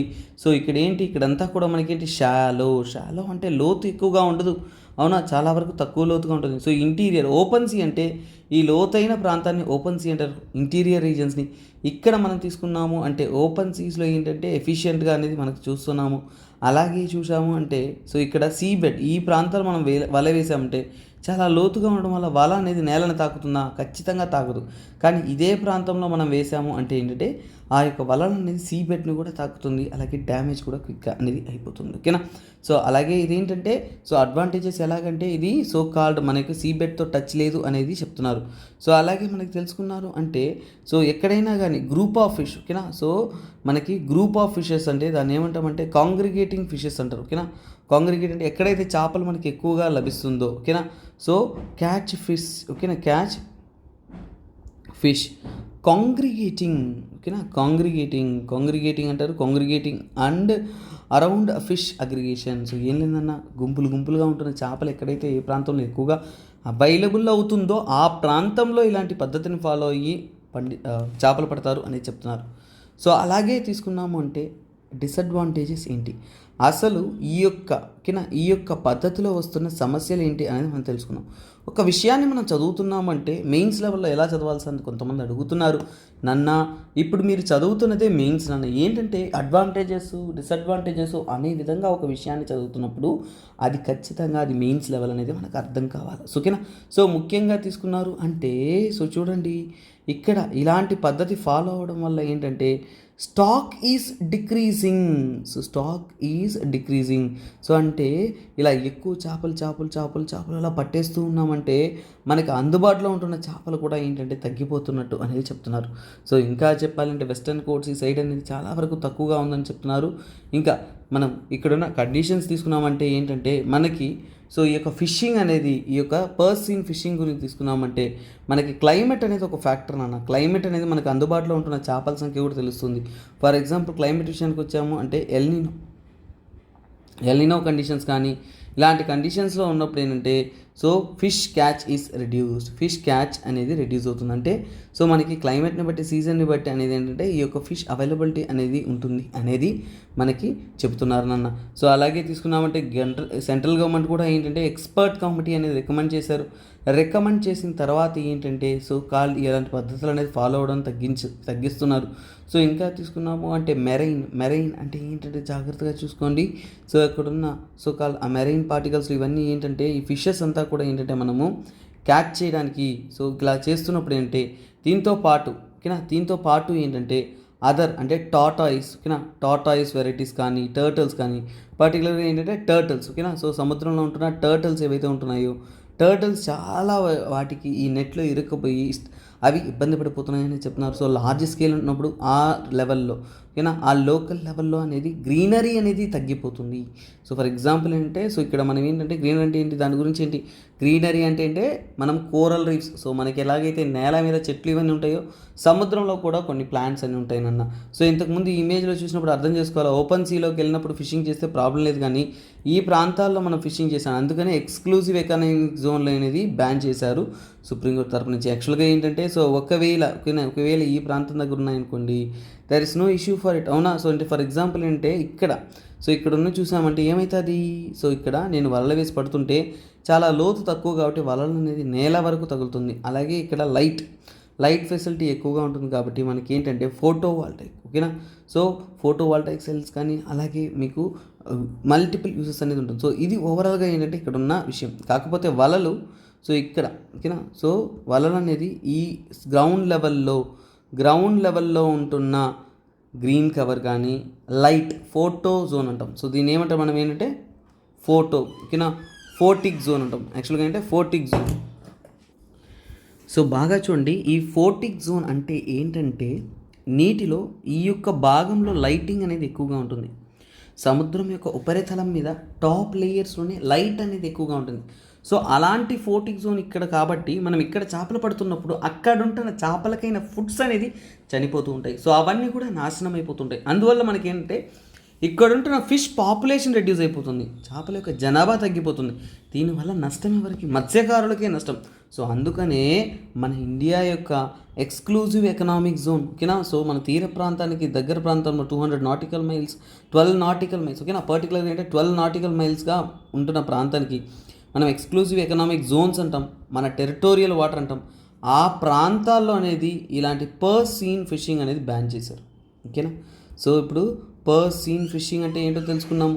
సో పర్ సీన్ ఫిషింగ్స్ అనేది మనము ఎందుకు బ్యాన్ చేసామనేది ఇదేనన్న సింపుల్ ఆన్సర్ ఏంటంటే మనము ఎక్స్క్లూజివ్ ఎకనామిక్ జోన్స్ అంటే 12 కిలోమీటర్స్ వరకు మనం తీసుకుంటాము. సో ఆ ప్రాంతాల్లో సో బాగా చూడొచ్చు, ఆ ప్రాంతాల్లో ఏంటంటే ఈ ప్రాంతాల్లో లైటింగ్ ఎక్కువగా ఉంటుంది. సో ఇవన్నీ కూడా లో అంటే డెప్త్ అనేది తక్కువగా ఉంటుంది కాబట్టి ఇక్కడ ఇలాంటి పద్ధతి ఫాలో అవ్వడం అనేది కరెక్ట్ కాదు అనేది చెప్తున్నారు. సరే, ఇప్పుడు ఇంకొక అద్భుతమైన ఒక విషయం మీకోసం అర్థమయ్యేలా చెప్తా చూడండి. మనం ఫిషింగ్ మత్స్యకారులు, అవునా. సో మత్స్యకారుల బాగు కోసం సో మనకి జగనన్న స్కీము ఈ స్టేట్లో, ఏపీ స్టేట్లో జగనన్న స్కీమ్ అని, అలాగే మత్స్యకారుల కోసం తెలంగాణ తరపు నుంచి తెలంగాణ స్కీమ్స్ కానీ ఇవన్నీ ఇంప్లిమెంట్ చేస్తున్నారా అంటే మీరు ఒకసారి చూశారు అంటే ఇది మనకి ఎప్పుడైనా కానీ state subject and central subjects ఉంటాయి నాన్న. సో పొలిటికల్ యాంగిల్ చెప్తున్నా, ఇదే క్వశ్చన్కి ఇదే వాటికి ఫిషింగ్ గురించి చెప్తున్నాం కాబట్టి దానికి పొలిటికల్ యాంగిల్ అని నేను మీకు చెప్తున్నాను. సో చూడండి, పొలిటికల్ యాంగిల్లో తీసుకున్నారు అంటే జనరల్గా ఏంటంటే ఫిషింగ్ అనేది స్టేట్ సబ్జెక్ట్లో వస్తుంది. సో అంటే ఏంటి, ఫిషింగ్ వీటికి సంబంధితమైన యాక్షన్స్ ఇవంతా ఎవరు తీసుకుంటారు? స్టేట్ గవర్నమెంట్ తీసుకుంటారు. సో ఇప్పుడు మీకు చెప్తున్నా చూడండి, ఈ పర్ సీన్ ఫిషింగ్ని బ్యాన్ చేసేది ఇండియా కాదు, తమిళనాడు గవర్నమెంట్. సో ఏంటంటే స్టేట్ గవర్నమెంట్ అనేది డెసిషన్ అనేది తీసుకోవచ్చు అనేది మనకి దీని ద్వారా అనేది అర్థమవుతుందన్న. కాకపోతే ఆ యొక్క టెరిటోరియల్ వాటర్ ఈ లిమిట్స్ డిస్కస్ చేసేది వచ్చేసి సెంట్రల్ గవర్నమెంట్ కాబట్టి సో వాటిలో అవి సెంట్రల్ గవర్నమెంట్ యొక్క ఇన్వాల్వ్మెంట్ అనేది ఉందని తెలిసింది. So this is a overview of purse seine fishing అంటే ఏంటి, ఎందుకు ప్రాబ్లం, ఎలా ప్రాబ్లం, అది మనకి ఎన్విరాన్మెంటల్గా ఎందుకు సమస్య, అలాంటివన్నీ కూడా మనం అద్భుతంగా అనేది క్షుణ్ణంగా అనేది తెలుసుకున్నాం నాన్న. ప్రతి చిన్న విషయాన్ని కూడా ఇంతే జాగ్రత్తగా తెలుసుకుంటున్నప్పుడు మీకు ఎగ్జామ్ పాయింట్ ఆఫ్ వ్యూలో అద్భుతంగా అనేది అర్థమవుతుంది. కాకపోతే ఏంటంటే మన బ్రెయిన్ అనేది అప్లై చేయాలన్న, ఇక్కడ ఇంపాసిబుల్ టాస్క్ అనేది లేదు. చాలామంది స్టూడెంట్స్కి ఒక విషయం చెప్తున్నారు, అయ్యో సార్ ఇది ఇంత కష్టంగా ఉంది సార్, మేము చదువుతున్నాం సార్, అర్థం కావట్లేదు సార్, ఎలా చేయాలి సార్. నాన్న ప్రతి ఒక్కరికి సింపుల్గా చెప్తున్నాను, subject is the simplest element. మనకు చదివే విషయం అనేది చాలా సింపుల్. మీ మైండ్లో ఆ విషయాన్ని ఫీడ్ చేసుకోండి. అరే రే ఇది చాలా ఈజీ, నాకు అర్థమవుతుంది అనే మైండ్ సెట్తో బిగిన్ చేయండి. That will be easiest thing. Complexity లేదు, బెస్ట్ నోట్స్ రాయండి, అర్థం చేసుకోండి, అర్థం చేసుకోవడానికి ట్రై చేయండి. Then that is the easiest method to learn, ఓకేనా. నెక్స్ట్ ఆర్టికల్లో వెళ్ళి ఇదే విధంగా ఇంకా అద్భుతంగా అనేది మనం అండర్స్టాండ్ చేసుకుందాం, ఓకేనా అన్న. నెక్స్ట్ ఆర్టికల్ ఏంటంటే లడాక్ అనేది యూనియన్ టెరిటరీగా అనేది అనౌన్స్ చేశారు. లడాక్ యూనియన్ టెరిటరీలో నివసిస్తున్న వారందరూ కూడా సపరేట్ స్టేట్ హుడ్ అనేది అడుగుతున్నారు నాన్న. స్టేట్ హుడ్ అంటే ఏంటి, మాకు లడాక్కి యూనియన్ టెరిటరీ నుంచి స్టేట్గా మార్చమనేది ప్రశ్నిస్తున్నారు. ఈ ఆర్టికల్ అనేది మీకు సో జిఎస్ పేపర్ 2లో, ఓకేనా, జిఎస్ పేపర్ 2లో ఇండియన్ కాన్స్టిట్యూషన్స్, గవర్నమెంట్ పాలసీస్ వాటిలో అనేది వస్తుంది. ఫెడరలిజం అలాంటి ఒక టాపిక్లో జిఎస్ పేపర్ 2లో పాలిటీ సబ్జెక్ట్లో అనేది వస్తుందన్న. సో మీకు ప్రిలిమ్స్లో అయితే డైరెక్ట్గా పాలిటీ టాపిక్లో అనేది ఇంపార్టెంట్. ఈ టాపిక్ మాత్రం కొద్దిగా జాగ్రత్తగా వినాలి. ఎందుకు సార్ అంత జాగ్రత్తగా అంటే, ఫర్ ఎగ్జాంపుల్ ఏంటంటే ఒక విషయం తెలుసుకోండి, మనకి ఈ యొక్క టాపిక్ అనేది ఇంతవరకు 3 to 4 టైమ్స్కి పైగా లాస్ట్ 10 yearsలో అడిగిన question, state hood related questions. అలాగే మీరు గుర్తుందంటే ప్రీవియస్ వీడియోస్ కొద్దిగా చూడండి, తిప్రా ల్యాండ్ ఇష్యూ గురించి నేను చెప్పాను, ఓకేనా. తిప్పరామీసం కాదు, దిస్ ఇస్ తిప్రా ల్యాండ్. ఆ తిప్రా ల్యాండ్ ఇష్యూ ఏంటి, ఎక్కడి నుంచి ప్రారంభమైంది, ఎందుకు ఈ ఆలోచనలు ఉన్నాయి అనేది మీకు నేను డీటెయిల్గా చెప్పాను. సో అదేవిధంగా ఇప్పుడు ఇంకొక అద్భుతమైన ఆర్టికల్ చెప్పబోతున్నాను, that is your Ladakh union territory. So ఇప్పుడు మనం చూడబోయేది అంటే లడాక్ యూనియన్ టెరిటరీ అనేది వారి యొక్క డిమాండ్స్ ఏంటి. సో ఫస్ట్ ఆఫ్ ఆల్ అంటే డిమాండ్స్. సో ఇక్కడి నుంచి వారు అందిస్తున్న డిమాండ్స్ ఏంటంటే, సో లడాక్ స్టేట్ తరపు నుంచి వారు డిమాండ్ చేస్తున్నది ఏంటంటే, సో చూడండి 6th షెడ్యూల్లో మన కాన్స్టిట్యూషన్లో 6th షెడ్యూల్ ప్రకారం 6th షెడ్యూల్లో ఇంక్లూడ్ చేస్తూ మాకు ఓకేనా, సో ఆ యొక్క రాష్ట్ర ప్రజలందరికీ కూడా ఏంటంటే, సో ఇప్పుడు రాష్ట్రం కాదు యూనియన్ టెరిటరీ, సో ఆ ప్రజలందరికీ కూడా స్టేట్హుడ్ ఇవ్వమని చెప్తున్నారు. ఫర్ ఎగ్జాంపుల్ ఏంటంటే, ఫస్ట్ ఆఫ్ ఆల్ లడాక్ ఎలా ఫామ్ అయిందో చెప్తారు చూడండి. లడాక్ అనేది ఏంటంటే Jammu and Kashmir reorganisation act. So ఒక యాక్ట్ అనేది అద్భుతంగా మనం తెలుసుకుందాం నాన్న. So Jammu and Kashmir reorganisation act అని 2019లో ఫామ్ చేశారు. సో ఎప్పుడు పాస్ చేశారు, 2019లో అనేది ఈ యాక్ట్ పాస్ చేశారు. ఈ యాక్ట్ పాస్ చేసిన దాని ద్వారా 2 యూనియన్ టెరిటరీస్ అనేది రెడీ చేశారు. ఒకటి జమ్మూ అండ్ కాశ్మీర్ ఒక యూనియన్ టెరిటరీ, కాకపోతే విత్ లెజిస్లేచర్. సో ఇక్కడ వారికి లెజిస్లేచర్ అనేది ఓకేనా, సో లెజిస్లేచర్ అనేది ఉంటుంది. ఫర్ ఎగ్జాంపుల్ ఏంటంటే సెంట్రల్ గవర్నమెంట్కి పార్లమెంట్ ఎలాగో స్టేట్ గవర్నమెంట్కి లెజిస్లేచర్ లాగేనన్న. సో శాసనసభ, సో ఇది ఉంటుంది. తర్వాత లడాక్ కూడా యూనియన్ టెరిటరీ. లడాక్ ఆల్సో ఏంటంటే ఇది కూడా యూనియన్ టెరిటరీయే. ఇవి 2 కూడా యూనియన్ టెరిటరీసేనన్న. కాకపోతే తీసుకున్నారు అంటే లడాక్ యూనియన్ టెరిటరీ వచ్చేసి వితౌట్ లెజిస్లేచర్. సో ఇలాంటి శాసనసభ కానీ లెజిస్లేచర్ కానీ లేదు. సరే, సో ఇప్పుడు లడాక్ ప్రజలు అనేవారు సో ఏం డిమాండ్ చేస్తున్నారని చెప్పాను, 6th షెడ్యూల్లో స్టేట్హుడ్ అనే డిమాండ్ చేస్తున్నారు. అంటే 6th షెడ్యూల్ ప్రకారం వారికి ఏంటంటే మాకు యూనియన్ టెరిటరీ నుంచి స్టేట్గా ఫామ్ చేసేయండి అనేది వారి యొక్క ప్రశ్న. సో అలాగే మనం తీసుకుంటున్నామంటే ఫస్ట్ ఆఫ్ ఆల్ అంటే 6th షెడ్యూల్లో ఈ యొక్క లడాక్ని ఇంట్రడ్యూస్ చేయాల్సిన అవసరం ఏంటి, సో ఇదే వారు అడుగుతున్నారు ఓకేనా. ఫర్ ఎగ్జాంపుల్ అంటే ఇప్పుడు యూనియన్ టెరిటరీ లడాక్ తీసుకున్నాం అనుకోండి, యూనియన్ టెరిటరీ అయినా లడాక్ తీసుకున్నామే అనుకోండి. సో ఈ లడాక్ యొక్క అడ్మినిస్ట్రేషన్ చూడండి. సో ఈ లడాక్ యొక్క అడ్మినిస్ట్రేషన్ తీసుకున్నారు అంటే ఏ విధంగా చేస్తున్నారు అంటే, లడాక్ యొక్క అడ్మినిస్ట్రేషన్ అనేది ఎవరి చేతిలో ఉంటుందంటే బ్యూరోక్రాట్స్ అన్న. ఎందుకంటే వారి దగ్గర ఇప్పుడు లెజిస్లేచర్ లేదు కాబట్టి బ్యూరోక్రాట్సే దీన్ని అడ్మినిస్ట్రేషన్ చేస్తారు, లెఫ్టినెంట్ గవర్నర్ ఉంటారు. సో ఇవన్నీ కూడా మనకి చూస్తూ ఉంటాం. సో అలాగే ఏంటంటే సో జమ్మూ అండ్ కాశ్మీర్ని చేంజ్ చేసిన తర్వాత ఏంటంటే ఈ రీజియన్స్లో ఏంటంటే చాలా పెద్ద సమస్యలు అనేది వీరు ఫేస్ చేస్తున్నట్టు చెప్తున్నారు. ఫర్ ఎగ్జాంపుల్ అంటే చాలా వరకు ఏంటంటే వారికి ఏంటంటే సో ఇక్కడ ఎంప్లాయ్మెంట్లో ఇష్యూస్ ఉన్నట్టు తెలుపుతున్నారు. తర్వాత ఏంటంటే డీమోగ్రఫీ కానీ కల్చరల్ ఐడెంటిటీ కానీ ఓకేనా, డీమోగ్రఫీ కానీ అలాగే ఏంటంటే కల్చరల్ ఐడెంటిటీలో కూడా ఏంటంటే వీళ్ళు సమస్యలు ఫేస్ చేస్తున్నట్టు తెలిపారు నన్ను. So this is all about that. So అలాంటి వాటిని వాళ్ళు ఓవర్కమ్ చేయడం కోసం ఏంటంటే వారు ఈ యొక్క యూనియన్ టెరిటరీలో ఏంటంటే 2 కౌన్సిల్స్ లెహ్ మరియు కార్గిల్ని ఫామ్ చేస్తూ ఓకేనా, సో వారికి ఏంటంటే స్టేట్హుడ్ ఇవ్వాలనేది వారు చెప్తున్నారు ఓకేనా. సో మొత్తానికి ఏంటంటే వారికి ఏంటంటే సో ఇక్కడి నుంచి ఏంటంటే local tax collections, parking fees ఇలా వారికి ఇన్కమ్ జనరేట్ చేసే విధంగా స్టేట్హుడ్ ఇచ్చారంటే స్టేట్లో ఇన్కమ్ జనరేట్ చేస్తూ స్టేట్ డెవలప్మెంట్ చేస్తూ అనేది చేస్తామనేది వారు చెప్తున్నారు నాన్న. మనం దీన్ని కొద్దిగా పొలిటికల్ యాంగిల్లో చూసాము అంటే 6th schedule. So first of all అంటే 6th షెడ్యూల్ అనేది ఏం చెప్తుంది అనేది మనకి ఇంపార్టెంట్ అన్న. సో ఓవరాల్గా తీసుకున్నప్పుడు ఏంటంటే 6th షెడ్యూల్ అనేది మనకి ఏంటంటే సో ఇక్కడ ఆర్టికల్ 244. సో ఆర్టికల్ 244 తరపు నుంచి 6th షెడ్యూల్ ఏంటంటే సో వారికి ఆ యొక్క స్టేట్హుడ్ ఇచ్చిన డిస్ట్రిక్ట్స్కి ఏంటంటే ట్రైబల్ డామినెంట్ అంటే ముఖ్యంగా ఏంటంటే ట్రైబల్ ఏరియాస్ ఉంటున్న ప్రాంతాల్లో పర్టికులర్గా ఏంటంటే ఆటోనమస్ డిస్ట్రిక్ట్ కౌన్సిల్ ఫామ్ చేసే అథారిటీ అనేది ఇస్తుంది ఓకేనా. ఆటోనమస్ డిస్ట్రిక్ట్ కౌన్సిల్ అంటే ఓవరాల్గా డెవలప్మెంట్ అనేది మంచిగా అందించడానికి, వారు అటానమీ మెయింటైన్ చేయడానికి, వారిని వారు పరిపాలించుకోవడానికి ఇండివిజువల్ అటానమిక్ డిస్ట్రిక్ట్ కౌన్సిల్, అలాగే వారి యొక్క కల్చర్ అనేది వారి యొక్క unique way of life style అనేది మెయింటైన్ అవుతుందనేది చెప్తున్నారు. సో అలాగే ఇది ముఖ్యంగా ఏంటంటే నార్త్ ఈస్టర్న్ స్టేట్స్ అయినా అస్సాం ఓకేనా. సో ఇలాంటివన్నీ కూడా ఏంటంటే 6th షెడ్యూల్ ప్రకారం అస్సాం కానీ మేఘాలయ కానీ ఓకేనా, మేఘాలయ కానీ ఆల్రెడీ నేను త్రిపుర అనేది చెప్పాను. సో త్రిపుర చెప్పేటప్పుడు మీకు లాస్ట్ వీడియోస్లో మీకు క్లియర్గా చెప్పినాను. ఈ త్రిపుర కానీ అలాగే మిజోరాం కానీ ఇలాంటి ప్రాంతాల్లో ఓకేనా ఏటీఎం అనేది గుర్తుపెట్టుకోవచ్చు, లేదంటే ఎంఏటీఎం అనేది గుర్తుపెట్టుకోవచ్చు ఓకేనా. సో మై ఏటీఎం, ఎంఐ అంటే మిజోరం అని, మై ఏటీఎం అని గుర్తుపెట్టుకున్నా అంటే ఈజీగా గుర్తుంటుంది. 6th షెడ్యూల్లో ఉంటున్న స్టేట్స్ ఏవివి అనేది మీకు తెలుస్తుందన్న. సో అలాగే ఏంటంటే ఈ యొక్క అటానమస్ డిస్ట్రిక్ట్స్ అనేది ఫామ్ అయ్యాయి అంటే ఏంటంటే సో ఈ ఫోర్ స్టేట్స్లో కూడా అటానమస్ డిస్ట్రిక్ట్స్ అనేది ఫామ్ చేస్తున్నారన్న. సో దీని ద్వారా ఏంటంటే మనకి ఏంటంటే ఆ యొక్క ప్రాంతాన్ని అడ్మినిస్ట్రేట్ చేయడానికి డైరెక్ట్గా ఏంటంటే నామినేటెడ్ పర్సన్స్ తీసుకోవచ్చు, ఎలక్టెడ్ పర్సన్స్ ఉంటారు. సో ఓవరాల్గా ఆ ప్రాంతాన్ని అనేది చాలా జాగ్రత్తగా అనేది డెవలప్ చేయడానికి అనేది హెల్ప్ అవుతుంది. సో ఇక్కడ లడాక్ అనే ప్రాంతంలో ట్రైబల్స్ ఎక్కువగా ఉన్నారు. సో అందువలనే సో వాటి యొక్క ఇంపార్టెన్స్ అనేది తెలుపుతున్నాను. ఫర్ ఎగ్జాంపుల్ అంటే రీసెంట్గా ఏంటంటే మనం చూసుకున్నాము అంటే national commission for schedule tribes, ఓకేనా, నేషనల్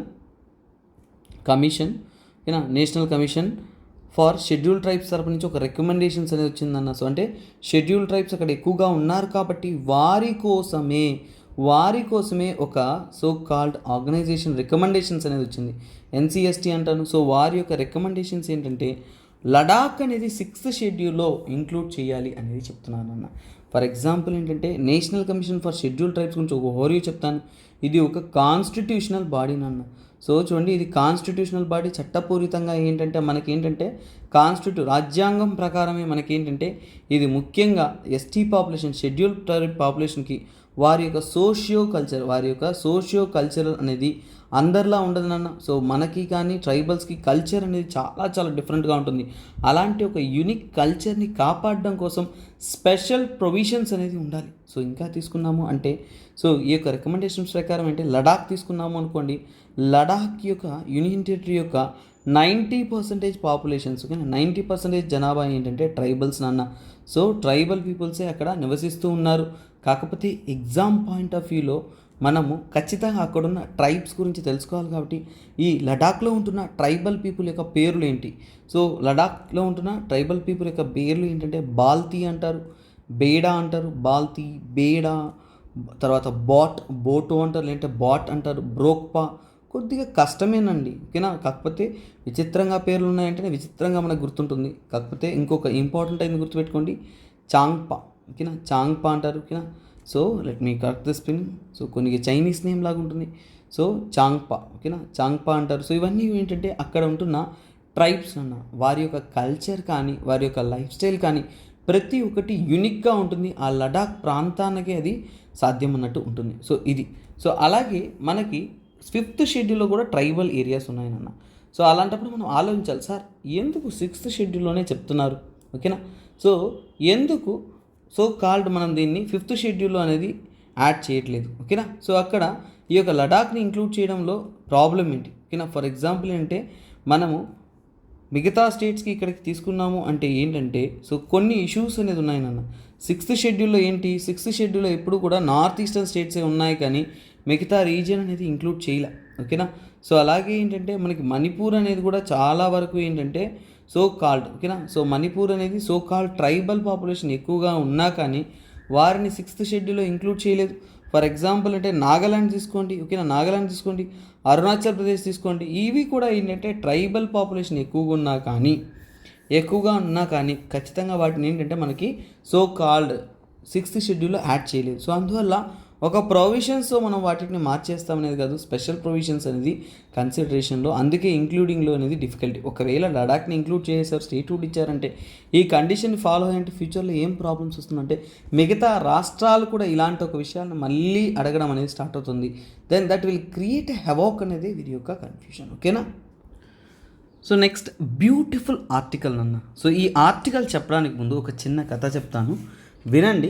ఈ ఆర్టికల్ మీకు అర్థమైపోతుంది. ఏం లేదన్న, సో నేను ఉన్నాను, నా ఫ్రెండ్ ఇది, ఓకేనా. సో నా ఫ్రెండ్ వాళ్ళ నాన్నకి కిడ్నీ ఇష్యూ. సో వాళ్ళ ఫాదర్, ఓకేనా, ఫాదర్కి కిడ్నీ ప్రాబ్లం. సో వాళ్ళ ఫాదర్ వచ్చేసి యాక్చువల్లీ ఏంటంటే 65 years ప్లస్, ఓకేనా, 65+ years ఏజ్, ఓకేనా. సో అతనికి కిడ్నీ ప్రాబ్లం అనేది వచ్చింది. సో కిడ్నీ ఏం చేయాలి, ట్రాన్స్ప్లాంట్ అనేది చేయమన్నారు, ఓకేనా, ట్రాన్స్ప్లాంట్ అనేది చేయమన్నారు. సో మేము ఉండేదేమో ఏపీలో, ఓకేనా. సో ఏపీలో ఉన్నాము. సో మేమేంటంటే సో హైదరాబాద్లో కిడ్నీ ట్రాన్స్ప్లాంట్కి అవైలబిలిటీ ఉందన్నారు. సో కిడ్నీ అనేది అవైలబుల్ అంటున్నారు. సో అక్కడ పోయి చేద్దామన్నాం. సో అంతకంటే ముందు ఇంకొక విషయం తెలుసుకోండి, కిడ్నీ ట్రాన్స్ప్లాంట్ చేయాలన్నా, లివర్ ట్రాన్స్ప్లాంట్ చేయాలన్నా, సో ఇక్కడ చూసుకోండి, లివింగ్ డోనార్ నుంచి కూడా చేసుకోవచ్చు, డిసీజ్డ్ డోనార్ అంటే ఏంటంటే చనిపోయిన వ్యక్తి నుంచి కూడా కిడ్నీ అనేది షిఫ్ట్ చేసుకోవచ్చు. ఎలాగో చనిపోతున్నారు కాబట్టి వారి వల్ల వీరి యొక్క జీవితానికి మంచి జరగవచ్చు. సో అలా కిడ్నీ ట్రాన్స్ప్లాంట్ అనేది చనిపోయిన వ్యక్తి నుంచి కూడా మనం ట్రాన్స్ప్లాంట్ చేసే అవకాశం అనేది ఉంది. కాకపోతే నేను ఇక్కడి నుంచి ఏంటంటే మేము ఏపీ నుంచి ఏంటంటే తెలంగాణకు అనేది వెళ్ళాం. అక్కడికి వెళితే ఏమైందంటే అక్కడ డాక్టర్స్ ఏం చెప్పారంటే మా ఫ్రెండ్ వాళ్ళ డాడీకి 65 years ప్లస్ వయసు ఉంది కాబట్టి మేము ట్రాన్స్ప్లాంట్ చేయము అనేది చెప్పారు. ఒక నెగిటివ్. తరువాత ఏంటంటే మీరు ఏపీ నుంచి తెలంగాణకు వచ్చారు కదా, అంటే ఏంటి మీరు డొమిసైల్ సర్టిఫికేట్ ఇవ్వాలి. డొమిసైల్ సర్టిఫికేట్ అనేది ఇవ్వాలి. ఈ ప్రాంతానికి ఆ స్టేట్లో ఉన్నవారు ఆ స్టేట్లోనే రిజిస్టర్ చేసి ఆ స్టేట్లోనే పొందాలి అనేది చెప్పారు. ఎంత కష్టం అండి, అవునా కదా? ఈ యొక్క చిన్న విషయం వల్ల తన ప్రాణం పోయినట్టే కదా. అలాంటప్పుడు ఇలాంటి ప్రొవిజన్స్ అనేది తీసేయాలి కదా నాన్న. That is what our called మన యొక్క మినిస్ట్రీ, హెల్త్ మినిస్ట్రీ నుంచి చేశారు. ఆర్టికల్ ఇదేనన్న. ఇప్పుడు ఇక్కడున్న వ్యక్తి ఇప్పుడు 65 ఏళ్ళు దాటిందనేసి అందుకోసం వారికి right to life and liberty లేదా నాన్న, ఉంది కదా నాన్న. వారికి ఎలాగైతే చూడండి 65 ఏళ్ళ కంటే తక్కువ వయసు ఉన్న వాళ్ళకి ఎలాగైతే జీవించే హక్కు అయితే ఉందో అలాగే right to life and Liberty అనేది ఆర్టికల్ 21 అనేది వారికి ఉన్నట్టే కదా నాన్న. అంటే వారికి కూడా జీవించే హక్కు ఉంది కదా. అంటే 65 ఏళ్ళ కంటే తక్కువ వయసు ఉన్న వాళ్ళకి ఒక చనిపోయిన వ్యక్తి యొక్క కిడ్నీ ట్రాన్స్ప్లాంట్ చేస్తున్నప్పుడు బతికున్న వ్యక్తి ఇక్కడ ఏంటంటే సేమ్ టు సేమ్ ఇంకొక అతను కూడా చేయాలి కదా. అంటే 65 ఏళ్ళు దాటింది కాబట్టి వారికి ఏమన్నా జీవించే హక్కు లేకుండా పోతుందా? అంటే రైట్ టు లైఫ్ అనేది వాళ్ళకి ఖచ్చితంగా అవసరం కదా. ఆర్టికల్ 21 కూడా వాళ్ళ మీద వర్తిస్తుంది కదా. That is what the called organisation and called article అన్న ఇష్యూ ఇదేనన్న, సింపుల్. ఇక్కడ ఇంకా కొన్ని డేటాస్ అనేది మనం చూసుకున్నాము అంటే చాలా వరకు కిడ్నీ ట్రాన్స్ప్లాంటేషన్ జరుగుతుంది కదా. అలా జరుగుతున్నప్పుడు ప్రపంచవ్యాప్తంగా వచ్చేసి 65+ ఏజ్ ఉన్నవారు కిడ్నీ ట్రాన్స్ప్లాంటేషన్ రిక్వైర్మెంట్ ఉన్నవాళ్ళు 40% కంటే ఎక్కువ. వామ్మో, అంటే ఆ 40% ప్రజలకు మనము జీవించే హక్కును మనం తిరస్కరించినట్టే కదా. దట్ ఈస్ వన్ థింగ్ నాన్న. ఇదే ఈ ఆర్టికల్, దీంట్లో ఉండే క్రిస్పే ఈ ఆర్టికల్. అంటే ఈసారి గవర్నమెంట్ తెచ్చింది ఏంటంటే చూడండి, కెడావర్ అంటే ఏంటంటే చూడండి, మనిషి బతికున్నప్పుడు హ్యూమన్ అంటాం, ఓకేనా. చనిపోయిన తర్వాత కెడావర్ అంటాం, ఓకే. డెడ్ డోనార్ని ఏమంటారంటే ప్రాణం లేని వ్యక్తిని మనము కెడావర్ అని అంటాం. ఆ కెడావర్ ఆర్గాన్ ట్రాన్స్ప్లాంట్కి, ఓకేనా, నో ఏజ్ బార్. ఆర్టికల్లో ఏంటి, అంతకుముందు నా ఫ్రెండ్ పోయినప్పుడు ఏమైందన్న, వాళ్ళ నాన్న 65 ఏళ్ళ కంటే ఎక్కువగా ఉన్నారు కాబట్టి ఏజ్ బార్ చేశారు కాబట్టి తనకు ట్రాన్స్ప్లాంట్ చేయలేకపోయారు. ఇప్పుడు ఆ ఏజ్ బార్ అనేది ఇప్పుడు వారికి రైట్ టు లైఫ్ అనేది ఇచ్చినట్టే కదా. దిస్ ఇస్ వాట్ అండి. ఇప్పుడు మనం ఆర్టికల్లోకి వెళ్దాము. ఈ స్టోరీ అర్థం చేసుకున్నారు అంటే ఆర్టికల్ అనేది అద్భుతంగా అనేది అర్థమవుతుంది. యాక్చువల్గా ఏంటంటే యూనియన్ హెల్త్ మినిస్ట్రీ, మన ఇండియా యొక్క యూనియన్ హెల్త్ మినిస్ట్రీ ఏదైతే ఉందో, మన యొక్క హెల్త్ మినిస్ట్రీ ఏదైతే ఉందో ఆ హెల్త్ మినిస్ట్రీ తరపు నుంచి ఏజ్ క్యాప్ అనేది ఉండేదన్న. ఏజ్ క్యాప్ అనేది ఉంది. అంటే ఏజ్ క్యాప్ అంటే ఏంటంటే 65 years, అంటే 65 ఏళ్ళ లోపు ఉన్న వారికి ఏంటంటే ఆర్గాన్స్ అనేది పొందడం, డెడ్ పర్సన్ నుంచి ఆర్గాన్ అనేది పొందడానికి అనేది పర్మిషన్ అనేది ఉండింది. కాకపోతే ఏంటంటే ఇప్పుడు ఏంటంటే ఇంతకుముందు లేదు, ఓకేనా. 65 years దాటితే లేదు. ఇప్పుడు ఏంటి, ఆ ఏజ్ బార్ అనేది రిమూవ్ చేశారు. ఈ ఏజ్ క్యాప్ ఏదైతే ఉందో that is removed. For what, this is for organ donation, ఓకేనా. ఆర్గాన్, ఓకేనా. ముఖ్యంగా ఏంటంటే ఆర్గాన్ పొందడానికి, ఓకేనా. ఆర్గాన్స్ ఎలా చెప్తాము దీన్ని, ఆర్గాన్స్ రిసీవింగ్, ఓకేనా, ఇలా చెప్తాం, ఓకేనా. ఆర్గాన్ రిసీవింగ్ ఫ్రమ్ కెడావర్, అంటే ఫ్రమ్ డెడ్ డోనార్. డెడ్ డోనార్ని ఏమంటాం మనము, కెడావర్ అని అంటాం. ఇది ఈ యొక్క ఆర్టికల్ అన్న. ఫస్ట్ ఆఫ్ ఆల్ ఏంటంటే ఇప్పుడు ఎల్డర్ పర్సన్స్ అనేవారు రిజిస్టర్ చేసుకోవచ్చు ఒక డిసీజ్డ్ డోనార్ దగ్గర నుంచి, ఓకేనా. డిసీజ్డ్ డోనార్ దగ్గర నుంచి కూడా వారు ఏంటంటే ఆర్గాన్స్ అనేది పొందే హక్కు అనేది ఉంది. ఇప్పుడు ఏంటంటే దీని ద్వారా ఏంటంటే ఆర్టికల్ 21 ద్వారా ఏంటంటే రైట్ టు లైఫ్, ఓకేనా. రైట్ టు లైఫ్ అనేది ముఖ్యంగా ఏంటంటే ఎల్డర్లీ పర్సన్స్కి కూడా ఇంప్లిమెంట్ చేసినట్టు చెప్తున్నారు నిన్న. This is what.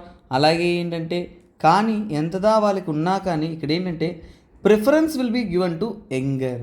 అంటే ఏంటి, ప్రిఫరెన్స్ అనేది ఏంటంటే యంగర్ పర్సన్కి ఇస్తారు. ఎందుకు సార్ ఇంత ప్రిఫరెన్స్ అంటే, నన్న ఆర్గాన్ డొనేషన్ చేసే వాళ్ళు చాలా తక్కువ నన్న. సో ఈ డొనేటెడ్ ఆర్గాన్స్ అవైలబిలిటీయే తక్కువ ఉంటున్నప్పుడు ఏంటంటే, సో అవి ముందు యంగర్ జనరేషన్కి ప్రిఫరెన్స్ ఇవ్వాలి, తర్వాతే ఎల్డర్ జనరేషన్కి ప్రిఫరెన్స్ ఇవ్వాలి అనేది దీని ద్వారా అనేది చెప్తున్నారు నన్న. అలాగే ఇంకొకటి ఓకేనా. సో ఇంకోటి అంటే డొమిసైల్ ఓకేనా. డొమిసైల్ అంటే డొమిసైల్ స్టేట్ ఓకేనా. అంటే ఫర్ ఎగ్జాంపుల్ అంటే డొమిసైల్ స్టేట్ అంటే ఏంటంటే, సో మనము ఆ స్టేట్కి చెందిన వారు అయి ఉంటే అప్పుడు మాత్రమే డొమిసైల్ స్టేట్ నుంచి కూడా రిజిస్టర్ పొందున్నారు ఓకేనా. డొమిసైల్ స్టేట్ సర్టిఫికేట్ అనేది ఉందంటే మీకు ఖచ్చితంగా అనేది సో కాల్డ్ డోనార్ అనేది చేయొచ్చు. కానీ ఇప్పుడు ఏంటంటే దిస్ ఈజ్ ఆల్సో రిమూవ్డ్. ఈ ప్రొవిజన్స్ కూడా ఏంటంటే రిమూవ్డ్. అంటే ఏంటి, ఇప్పుడు మీరు ఆ స్టేట్కే చెంది ఉండాల్సిన అవసరం లేదు, ఇతర స్టేట్లో పోయి కూడా మీరు ఏంటంటే ఈ యొక్క సో కాల్డ్ ఆర్గాన్ అనేది పొందవచ్చు అనేది ఇది. సో ఈ రెండు చేంజెస్ అనేది, సో అదే మీకు చెప్పా కదా, మా ఫ్రెండ్ వాళ్ళ డాడీ సో ఏపీ నుంచి తెలంగాణ పోతే ఆర్గాన్ అనేది పొందలేదు. సో ఏంటంటే అంతకుముందు రెస్ట్రిక్షన్స్ ఉండేది, ఇప్పుడు ఏంటి, సో ఇలా ఆ రెస్ట్రిక్షన్స్ సో చూడండి ఏం రిమూవ్ చేశారు. ఫస్ట్ 65 ఏజ్ క్యాప్ రిమూవ్ చేశారు, తర్వాత డొమిసైల్ సర్టిఫికేట్ రిక్వైర్మెంట్ అనేది రిమూవ్ చేశారు. అలాగే మనకి ఏంటంటే, సో ఇంకోటి ఏంటంటే మనకేంటంటే ఎక్కడైనా కానీ మనము ఒక స్టేట్ నుంచి ఇంకో స్టేట్కి వెళ్తున్నప్పుడు ఏంటంటే ఛార్జింగ్ ఓకేనా, రిజిస్ట్రేషన్ ఛార్జెస్ ఇవన్నీ కూడా మినహాయింపు చేస్తారు. That's a minor element. కాకపోతే మనం తెలుసుకోవాల్సిందంటే ఈ యొక్క పని అంతా కూడా ఎవరు చేస్తారు, మన నేషనల్ లెవెల్లో ఆర్గాన్ ట్రాన్స్ప్లాంటేషన్స్ వాటిని చూసుకునే ఒక ఆర్గనైజేషన్ హెల్త్ మినిస్ట్రీ అని చెప్తున్నాను. కానీ హెల్త్ మినిస్ట్రీకి అండర్లో ఎవరుంటారు, national organ and tissue transplant, national organ and tissue transplant organisation. ఈ యొక్క టిష్యూ ట్రాన్స్ప్లాంట్ ఆర్గనైజేషన్ ఏదైతే ఉంటుందో, సో ఈ ఆర్గనైజేషన్ వీటిని చూసుకుంటుంది. వాటిని మనం ఏమంటామంటే నొట్టో అంటాం. ఏమంటాం మనం, నొట్టో. సో ఇదే యొక్క నోడల్ ఏజెన్సీ. సో వీరి ద్వారా ఏంటంటే మీకు ఫస్ట్ ఆర్గాన్ డొనేషన్ కావాలంటే మీరు రిజిస్టర్ చేసుకోవాలన్న. రిజిస్టర్ చేసుకున్నారంటే మీలాగా చాలామంది రిజిస్టర్ చేసుకుంటారు కదా. సో ముందు రిజిస్టర్ చేసుకున్న వాళ్ళకి ముందు ప్రిఫరెన్స్ ఇవ్వాలా లేదా అంటే మీకు ఒక యూనిక్ ఐడి అనేది ఇస్తారు. అంటే మీకు యూనిక్గా ఒక గుర్తింపు ఐడి అనేది ఇస్తారు. ఆ ఐడి ప్రకారం అనేది చూస్తారు. సో అలాగే ఏంటంటే ఈ ఐడి అనేది ఏంటంటే ఇప్పుడు నేషనల్ వైడ్ అలౌ చేశారు కాబట్టి ఆర్గాన్ డొనేషన్స్ అనేది. సో ఎందుకంటే ఇది ఏంటంటే one nation one policy scheme అంటర్లో వస్తుంది. అంటే ఇప్పుడు అంతా కూడా అంటే ప్రతి ఒక్కరికి ఇండియాలో ఉన్న అందరూ కూడా డొనేట్ చేయడానికి అనేది ఒక యూనిక్ ఐడి అనేది క్రియేట్ చేస్తున్నట్టు చెప్పారు. సో ఇదండి ఓవరాల్గా. సో అంటే ఏంటంటే ఆర్గాన్ డొనేషన్స్లో మనం ఏంటంటే ఇంకా ఎఫెక్టివ్గా చేయడం కోసం ఇలాంటి ఒక స్టెప్స్ అనేది తీసుకుంటున్నారు. సో అలాగే మనం ఏంటంటే దీని గురించి మనం కొన్ని విషయాలు అనేది తెలుసుకుందాం. సో ఇండియా అంటే ఆర్గాన్ డొనేషన్ విషయంలో ఇండియా యొక్క పరిస్థితి ఏంటి, ఆర్గాన్ రెసిపియంట్ విషయంలో ఇండియా యొక్క పరిస్థితి ఏంటి. ఫర్ ఎగ్జాంపుల్ అంటే ఇండియాలో తీసుకున్నా అంటే థర్డ్ హైయెస్ట్ ప్రపంచంలోనే మూడో ఎక్కువగా ఓకేనా, థర్డ్ హైయెస్ట్ ఆర్గాన్ ఓకేనా, third highest number of transplants అనేది ఇండియా చేస్తున్నాను అన్న. అంటే మొత్తం ఆర్గాన్ ట్రాన్స్ప్లాంట్స్ ఇవన్నీ తీసుకున్నామంటే ఇండియానే ఎక్కువగా అనేది చేస్తున్నట్టు చెప్తున్నారు. అలాగే మన ఇండియాలో మాత్రం తీసుకున్నామంటే సుమారుగా 5 to 2 lakhs ఓకేనా. సో 5 to 2 lakh పీపుల్ అనేవారు ఓకేనా. సో 5 to 2 lakh పీపుల్ సుమారుగా 5 lakhs అంత అమౌంట్ ఆఫ్ పీపుల్ అనేవారు. ముఖ్యంగా ఏంటంటే ఈ need of kidney transplant, need of అంటే ఏంటంటే ట్రాన్స్ప్లాంట్ చేశారని కాదు, వారికి అంతా కూడా ఏంటంటే కిడ్నీ ట్రాన్స్ప్లాంట్ అనేది రిక్వైర్మెంట్ ఉంది. సో ఇలాంటి నామ్స్ చేస్తుండడం వల్ల ఏంటంటే మనం ఇలాంటి సవరణలు చేయడం వల్ల వారందరికీ కూడా ట్రాన్స్ బౌండరీ మూమెంట్కి హెల్ప్ అవుతుంది. అలాగే ఇంకా ఇంకా ఎక్కువ హెల్ప్ అవుతుంది. ఇంకొక అద్భుతం తెలుసా, మనకి ఇక్కడ జరుగుతున్న ట్రాన్స్ప్లాంట్ కిడ్నీ ట్రాన్స్ప్లాంట్ వీటిలో ఏంటంటే 18% 18% అనేది ఫ్రమ్ డిజీజ్డ్ డోనర్సే. అంటే చనిపోయిన వ్యక్తుల యొక్క కిడ్నీస్ ద్వారానే 18% మందికి ప్రాణం పోయడం అనేది జరిగింది. సో ఇప్పుడు తెలుస్తుందా, సో చనిపోయినా కానీ మనం పలువురిని బతికించవచ్చు. సో ఈ 18% 2022 డేటా ప్రకారం వాళ్ళు తెలపడం అనేది జరిగింది. అలాగే ఏంటంటే మనకి ఈ యొక్క డిజీజ్డ్ డోనర్స్ విషయంలో తీసుకుంటే తెలంగాణ, తమిళనాడు, మహారాష్ట్ర, గుజరాత్, సౌత్ ఇండియన్ స్టేట్స్లో 85 అంటే ఫర్ ఎగ్జాంపుల్ అంటే సౌత్ ఇండియన్ స్టేట్స్లో చాలా వరకు ఈ యొక్క డోనార్ కానీ డిసీజ్డ్ డోనార్ తీసుకుంటే సౌత్ ఇండియన్ స్టేట్స్ అంటే ఫర్ ఎగ్జాంపుల్ ఏంటంటే పర్టికులర్గా ఏమంటే మనం చూసుకున్నాము అంటే ఇన్ తమిళనాడు కానీ అలాగే టీఎస్ తెలంగాణ, తర్వాత మహారాష్ట్ర, తర్వాత గుజరాత్, నెక్స్ట్ కర్ణాటక. సో ఈ రాష్ట్రాల్లోనే ఏంటంటే మన ఇండియాలో జరుగుతున్న ఈ యొక్క ఆర్గాన్ ట్రాన్స్ప్లాంటేషన్లో 85% కంటే ఎక్కువ ఆర్గాన్ ట్రాన్స్ప్లాంటేషన్ అనేది జరుగుతుంది. ఇంకా కొన్ని విషయాలు తెలుసుకోవాలి. సో చూడండి, ఇంతకుముందు నేను చెప్పాను 40% plus requirement. So 40% plus requirement అనేది ముఖ్యంగా మనం చూస్తున్నప్పుడు కిడ్నీ ట్రాన్స్ప్లాంటేషన్స్కి చూడండి కిడ్నీ ట్రాన్స్ప్లాంటేషన్స్కి అయినా రిక్వైర్మెంట్ తీసుకున్నామంటే, సో కిడ్నీ ట్రాన్స్ప్లాంట్ కోసం రిక్వైర్మెంట్ మనం తీసుకుంటున్నాము అంటే సుమారుగా గ్రేటర్ దెన్ 65 ఇయర్స్ ఏజ్ వారికి డిమాండ్ ఉంది నాన్న. అంటే ఏంటంటే 65 ఏళ్ళు దాటిన వారికి కిడ్నీ ట్రాన్స్ప్లాంట్ చేయాల్సిన అవసరం అనేది ఎక్కువ మందికి ఉంది. సో అందువల్ల ఈ యొక్క సవరణ చేయడం వల్ల అంటే చాలామందికి ఇది ప్రాణం పోసినట్టు అవుతుంది. వాళ్ళ యొక్క లైఫ్ అనేది ఇంకొద్దిగా ఎక్స్టెండ్ అయినట్టు ఉంది నాన్న. This is what all related to this article అన్న. సో ఇది చాలా sensitive and important article related to our human. So human and health అలాగే తీసుకున్నాము అంటే మనము 2013కి ఓకేనా, 2013కి అలాగే 2022కి ఓకేనా, 2022కి కంపేర్ చేసుకున్నామంటే సో ఓవరాల్గా ఏంటంటే 3 టైమ్స్ ఇంక్రీజ్ అనేది జరిగిందన్న. 3 టైమ్స్ ఇంక్రీజ్ అనేది జరిగింది. అంటే 3 టైమ్స్ అంటే 2013లో యాక్చువల్గా ఏంటంటే 4990 ట్రాన్స్ప్లాంటేషన్ జరిగింది. ఇప్పుడు రీసెంట్గా 2020లో వచ్చేసి 15,561 ట్రాన్స్ప్లాంట్స్ అనేది జరిగింది. So 3 times increase in transplants. అంటే ట్రాన్స్ప్లాంటింగ్ అంతా కూడా ఏంటంటే ఆర్గాన్ ట్రాన్స్ప్లాంటింగ్ అనేది 3 టైమ్స్ పైగా ఇంక్రీజ్ అయినట్టు తెలుపుతున్నారు. సో అలాగే ఇప్పుడు మనం తీసుకోవాల్సిన మెయిన్ స్టెప్స్ ఏంటంటే చూడండి, గవర్నమెంట్ ద్వారా ఏంటంటే అవేర్నెస్ కలిగిస్తున్నారు. ముఖ్యంగా ఏంటంటే అవేర్నెస్ అనేది కలిగిస్తున్నారు. ముఖ్యంగా ఏంటంటే ఎడ్యుకేషన్ కరికులంలో పిల్లలకంతా కూడా ఎడ్యుకేషన్ కరికులంలో కూడా ఏంటంటే ఈ యొక్క ఆర్గాన్ డొనేషన్ అనేది చాలా చాలా ఇంపార్టెంట్. సో ఇంకా చూసుకున్నామంటే మన ఇండియన్స్లో ఒక సో కాల్డ్ బిలీఫ్స్ ఉన్నాయన్న. ఫ్యూచర్లో ఏంటంటే ఎప్పుడు కూడా ఒక మనిషి చనిపోయిన తర్వాత స్వర్గానికి వెళ్ళాలి, నరకానికి వెళ్ళాలి, ఆఫ్టర్ లైఫ్ థీరీస్ ఇవన్నీ ఉన్నాయి. కాబట్టి చాలామంది ఆర్గాన్ డొనేషన్స్కి అనేది ముందుకు రావడం లేదు. సో దాని గురించి అవగాహన కలిగించి వారికి ఆర్గాన్ డొనేషన్స్ అనేది కల్పించడం వల్ల ఇంకా పలువురు ప్రాణాలని కాపాడుతారు అనే విషయాన్ని తెలియజేస్తూ ఇలాంటి ఇన్సిడెంట్స్ అనేది వాళ్ళకి తెలియజేయాలనేది ఈ యొక్క ఆర్టికల్ యొక్క మెయిన్ నోషన్ అండి. సో ఓవరాల్గా ఈ సిచ్యువేషన్స్ అనేది మనము ఆర్గాన్ డొనేషన్ సంబంధితమైన కంటెంట్ అంతా కూడా మనం చూసాము. So let's get into the next. So next article చూద్దాము. సో ఇది చూడండి, ఇండియా యొక్క లెప్రసీ స్టేటస్ గురించి చెప్పడం జరిగింది. సో ఇది చూడండి, ఇండియా అనేది ప్రపంచవ్యాప్తంగా 52% ప్రపంచవ్యాప్తంగా కొత్తగా వస్తున్న లెప్రసీ కేసెస్లో 52% అనేది ఇండియాలోనే వస్తున్నట్టు చెప్తున్నారు. హెల్త్ మినిస్ట్రీ అనేది ఒక ప్లాన్ అనేది పెట్టుకున్నారు. ఫర్ ఎగ్జాంపుల్ అంటే 2030 మన ఇండియా యొక్క పాలసీస్ అనేది మనకి తెలుసుకోవాలి. ఎందుకంటే 2030కి అంతా కూడా మన గవర్నమెంట్ ప్లాన్ ప్రకారం ఏంటంటే మనము 0 కేసెస్ అనేది అచీవ్ చేయాలి. అదే మన యొక్క యాక్షన్ ప్లాన్ అంటే 0 కేసెస్ అనేది లెప్రసీ ఇన్ఫెక్షన్లో మనం ఏంటంటే సో 0 కేసెస్ ఎలాగైనా అచీవ్ చేయాలనేది గవర్నమెంట్ యొక్క ప్లాన్ అన్న. సో దానికోసం గవర్నమెంట్ అనేది ఆల్రెడీ ఏంటంటే నేషనల్ స్ట్రాటజిక్ హెల్త్ మినిస్ట్రీ ద్వారా నేషనల్ స్ట్రాటజిక్ ప్లాన్. సో ఈ ప్లాన్స్ కానీ ఈ యొక్క ఇయర్స్ కానీ ఇవి కూడా ప్రిలిమ్స్లో ఎక్కువగా స్టేట్మెంట్ బేస్డ్ క్వశ్చన్స్లో అనేది అడిగేస్తున్నారు. కాబట్టి you need to have a clear cut idea of it నాన్న.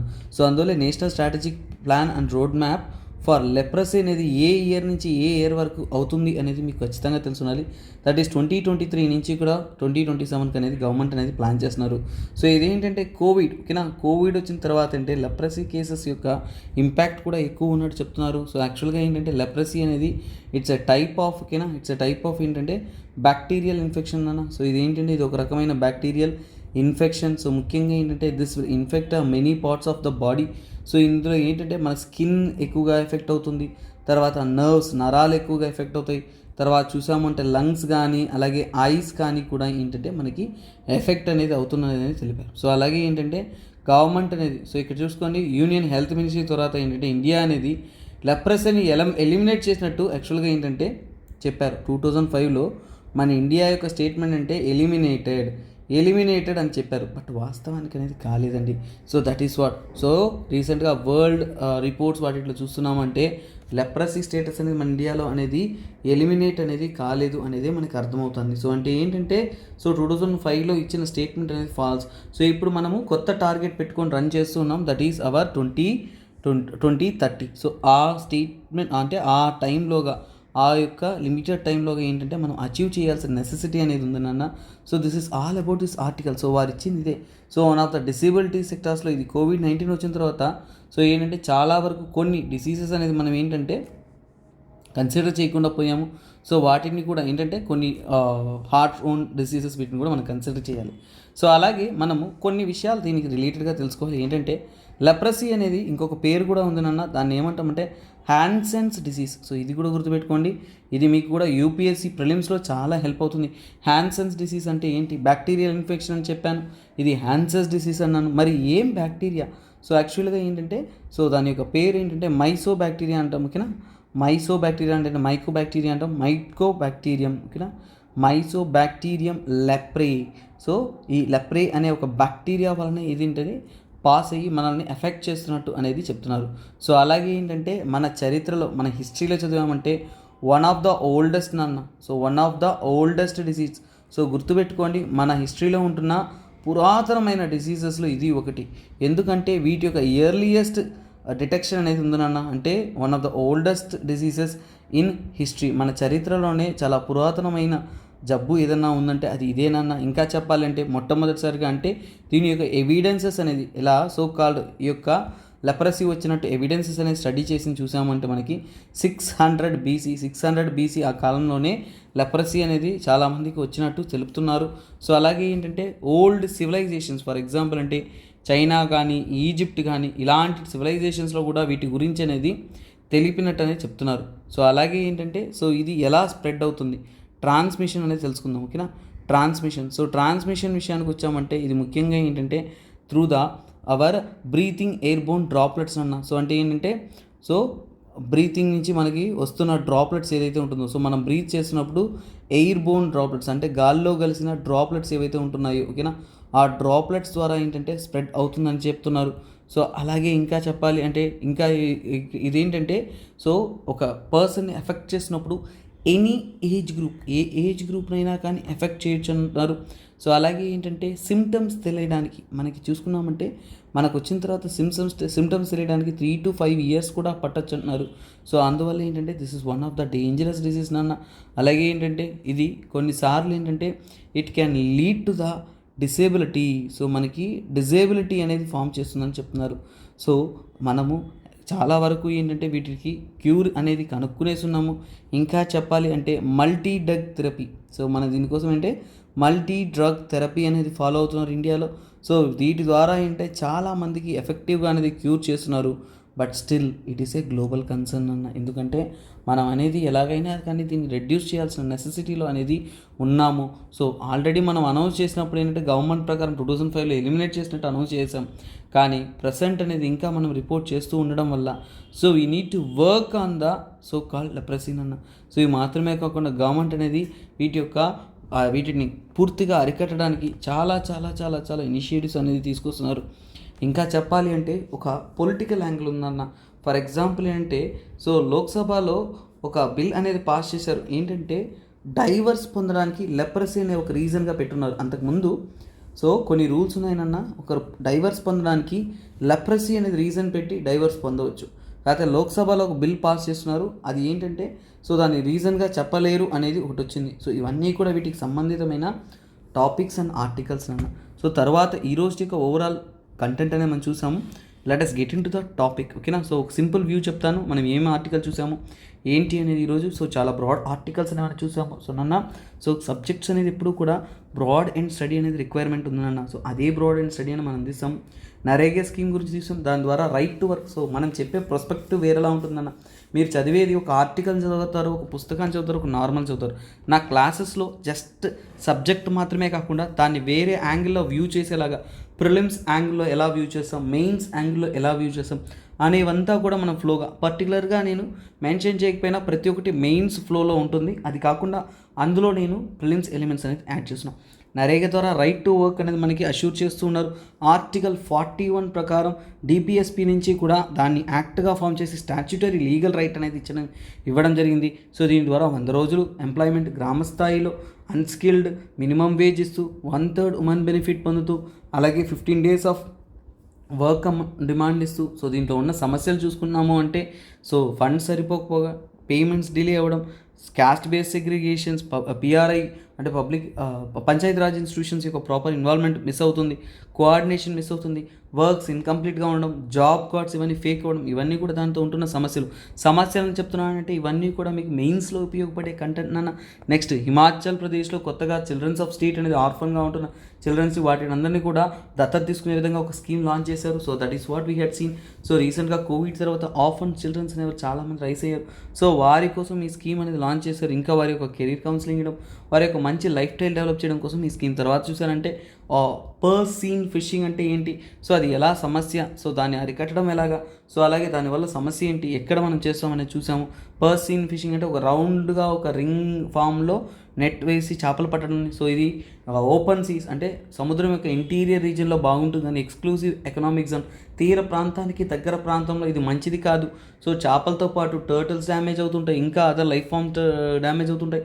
అక్కడున్న సో కాల్డ్ మనకి హెర్బివోరస్ సో కాల్డ్ ఇక్కడున్న ఫుడ్ అనేది కూడా ఫుడ్ ప్రొడ్యూసింగ్, ఎందుకంటే అక్కడ లైట్ ఎక్కువ ఉంటుంది, ఫోటిక్ జోన్ కాబట్టి ఫుడ్ ప్రొడక్షన్ కూడా ఎక్కువగా ఉంటుంది సముద్ర భాగంలో. సో అవి కూడా డ్యామేజ్ అవుతుందని చెప్పారు. సో ఇవన్నీ కూడా మనం డీటెయిల్గా చూసాము. తర్వాత ఫిషింగ్ అనేది మనకి స్టేట్ సబ్జెక్ట్లో 61 స్టేట్ సబ్జెక్ట్ ఉన్నాయి, అందులో ఒకటి అని కూడా చెప్పాను నేను. తర్వాత లడాక్ యొక్క స్టేట్ హుడ్ ప్రాసెస్ ఏంటి, 6th షెడ్యూల్ ఎందుకు యాడ్ చేయమంటున్నారు, ఎందుకు యాడ్ చేయలేకపోతున్నారు, అందులో ఉన్న ఆర్టికల్స్ ఏంటి, సో అక్కడి నుంచి వారు స్టడీ చేసిన రిపోర్ట్ ఏంటి అనేది మనం చూసాము.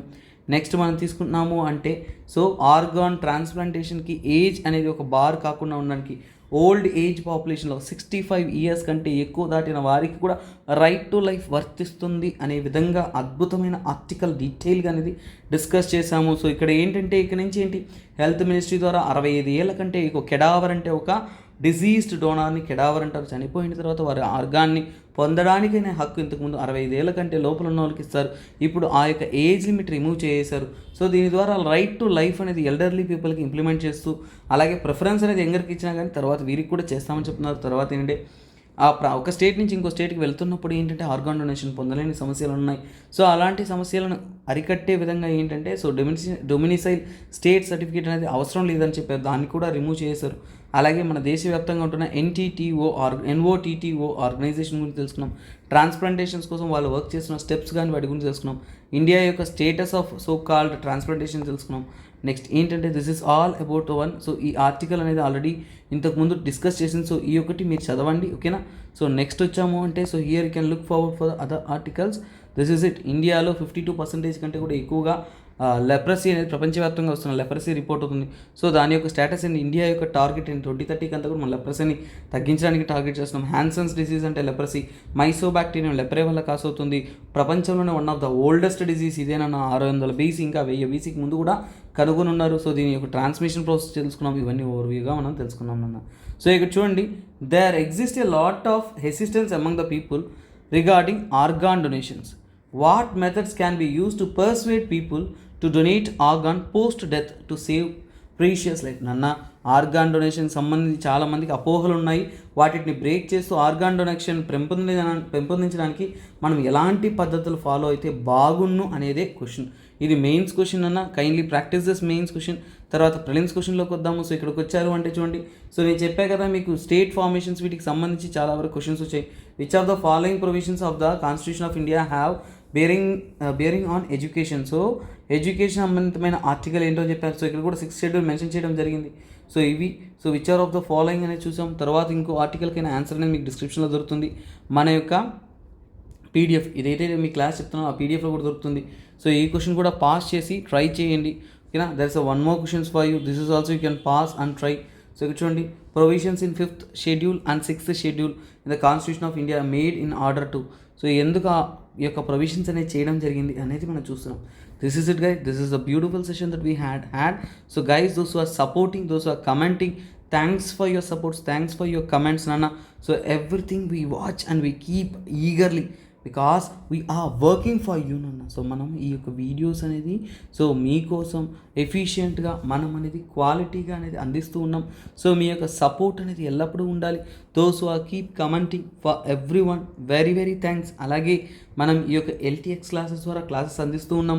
సో మీరు డైరెక్ట్గా వచ్చి డౌట్ క్లియరెన్స్ చేసుకోవాలి, సబ్జెక్ట్ గురించి తెలుసుకోవాలి, ఎలా ప్రిపేర్ అవ్వాలి అనుకుంటున్నారంటే ఆఫ్లైన్ బ్యాచెస్ కూడా మీరు అటెండ్ అవ్వచ్చు. ఫ్రీ డెమో క్లాసెస్ ఉంటాయి, మేము కూడా క్లాసెస్లో అవైలబిలిటీ ఉన్నాం. So if you having any doubts you can ask. ఇలాగే ఇక్కడ కాంటాక్ట్ నెంబర్ ఇచ్చున్నాం. సో మీకు ఏమైనా క్వరీస్ ఉన్నా, ఏ కోర్స్ జాయిన్ అవ్వాలనుకున్నా, ఇంకేదైనా కోర్స్ మీకు కావాలనుకున్నా ఈ కాంటాక్ట్ నెంబర్ అనేది కాంటాక్ట్ అవ్వండి. So if you are dreaming for the success then this is the right time అండి. సో మనము కళలు కంటున్నామంటే కళలు నిజం చేసుకోవాలంటే కళలు నిజం చేయడానికి ప్రయత్నంలో మనం దిగాలి. సో అలాంటి ప్రయత్నం మీరు చేయడానికైనా సరైన ప్లేస్ అండ్ ప్లాట్ఫామ్ ఇదేనండి. So kindly keep working. Exam easy కాదు, ఈజీ అనుకుని ఏ రోజు ఎగ్జామ్కి వెళ్ళకండి. మీరు రాసిన గ్రూప్ 1 చూసుకున్నారంటే రీసెంట్గా వచ్చిన తెలంగాణ కానీ AP group 1 level examinations toughness పెంచారు. సో అంటే మీరు రాయబోయే ప్రతి ఎగ్జామ్ కాలంతో పాటు దాని యొక్క డిఫికల్టీ కూడా పెరుగుతుంది. కానీ దానికంటే కఠినంగా మనం కష్టపడి ఆ ఎగ్జామ్ని ఛేదిస్తామని నమ్ముతామండి. So it is easily possible. If anyone can make it possible, why you cannot be? ఓకేనా? సో అది గుర్తుపెట్టుకోండి. Thank you. Thanks for the day. This is me SPR signing off. Have a nice day.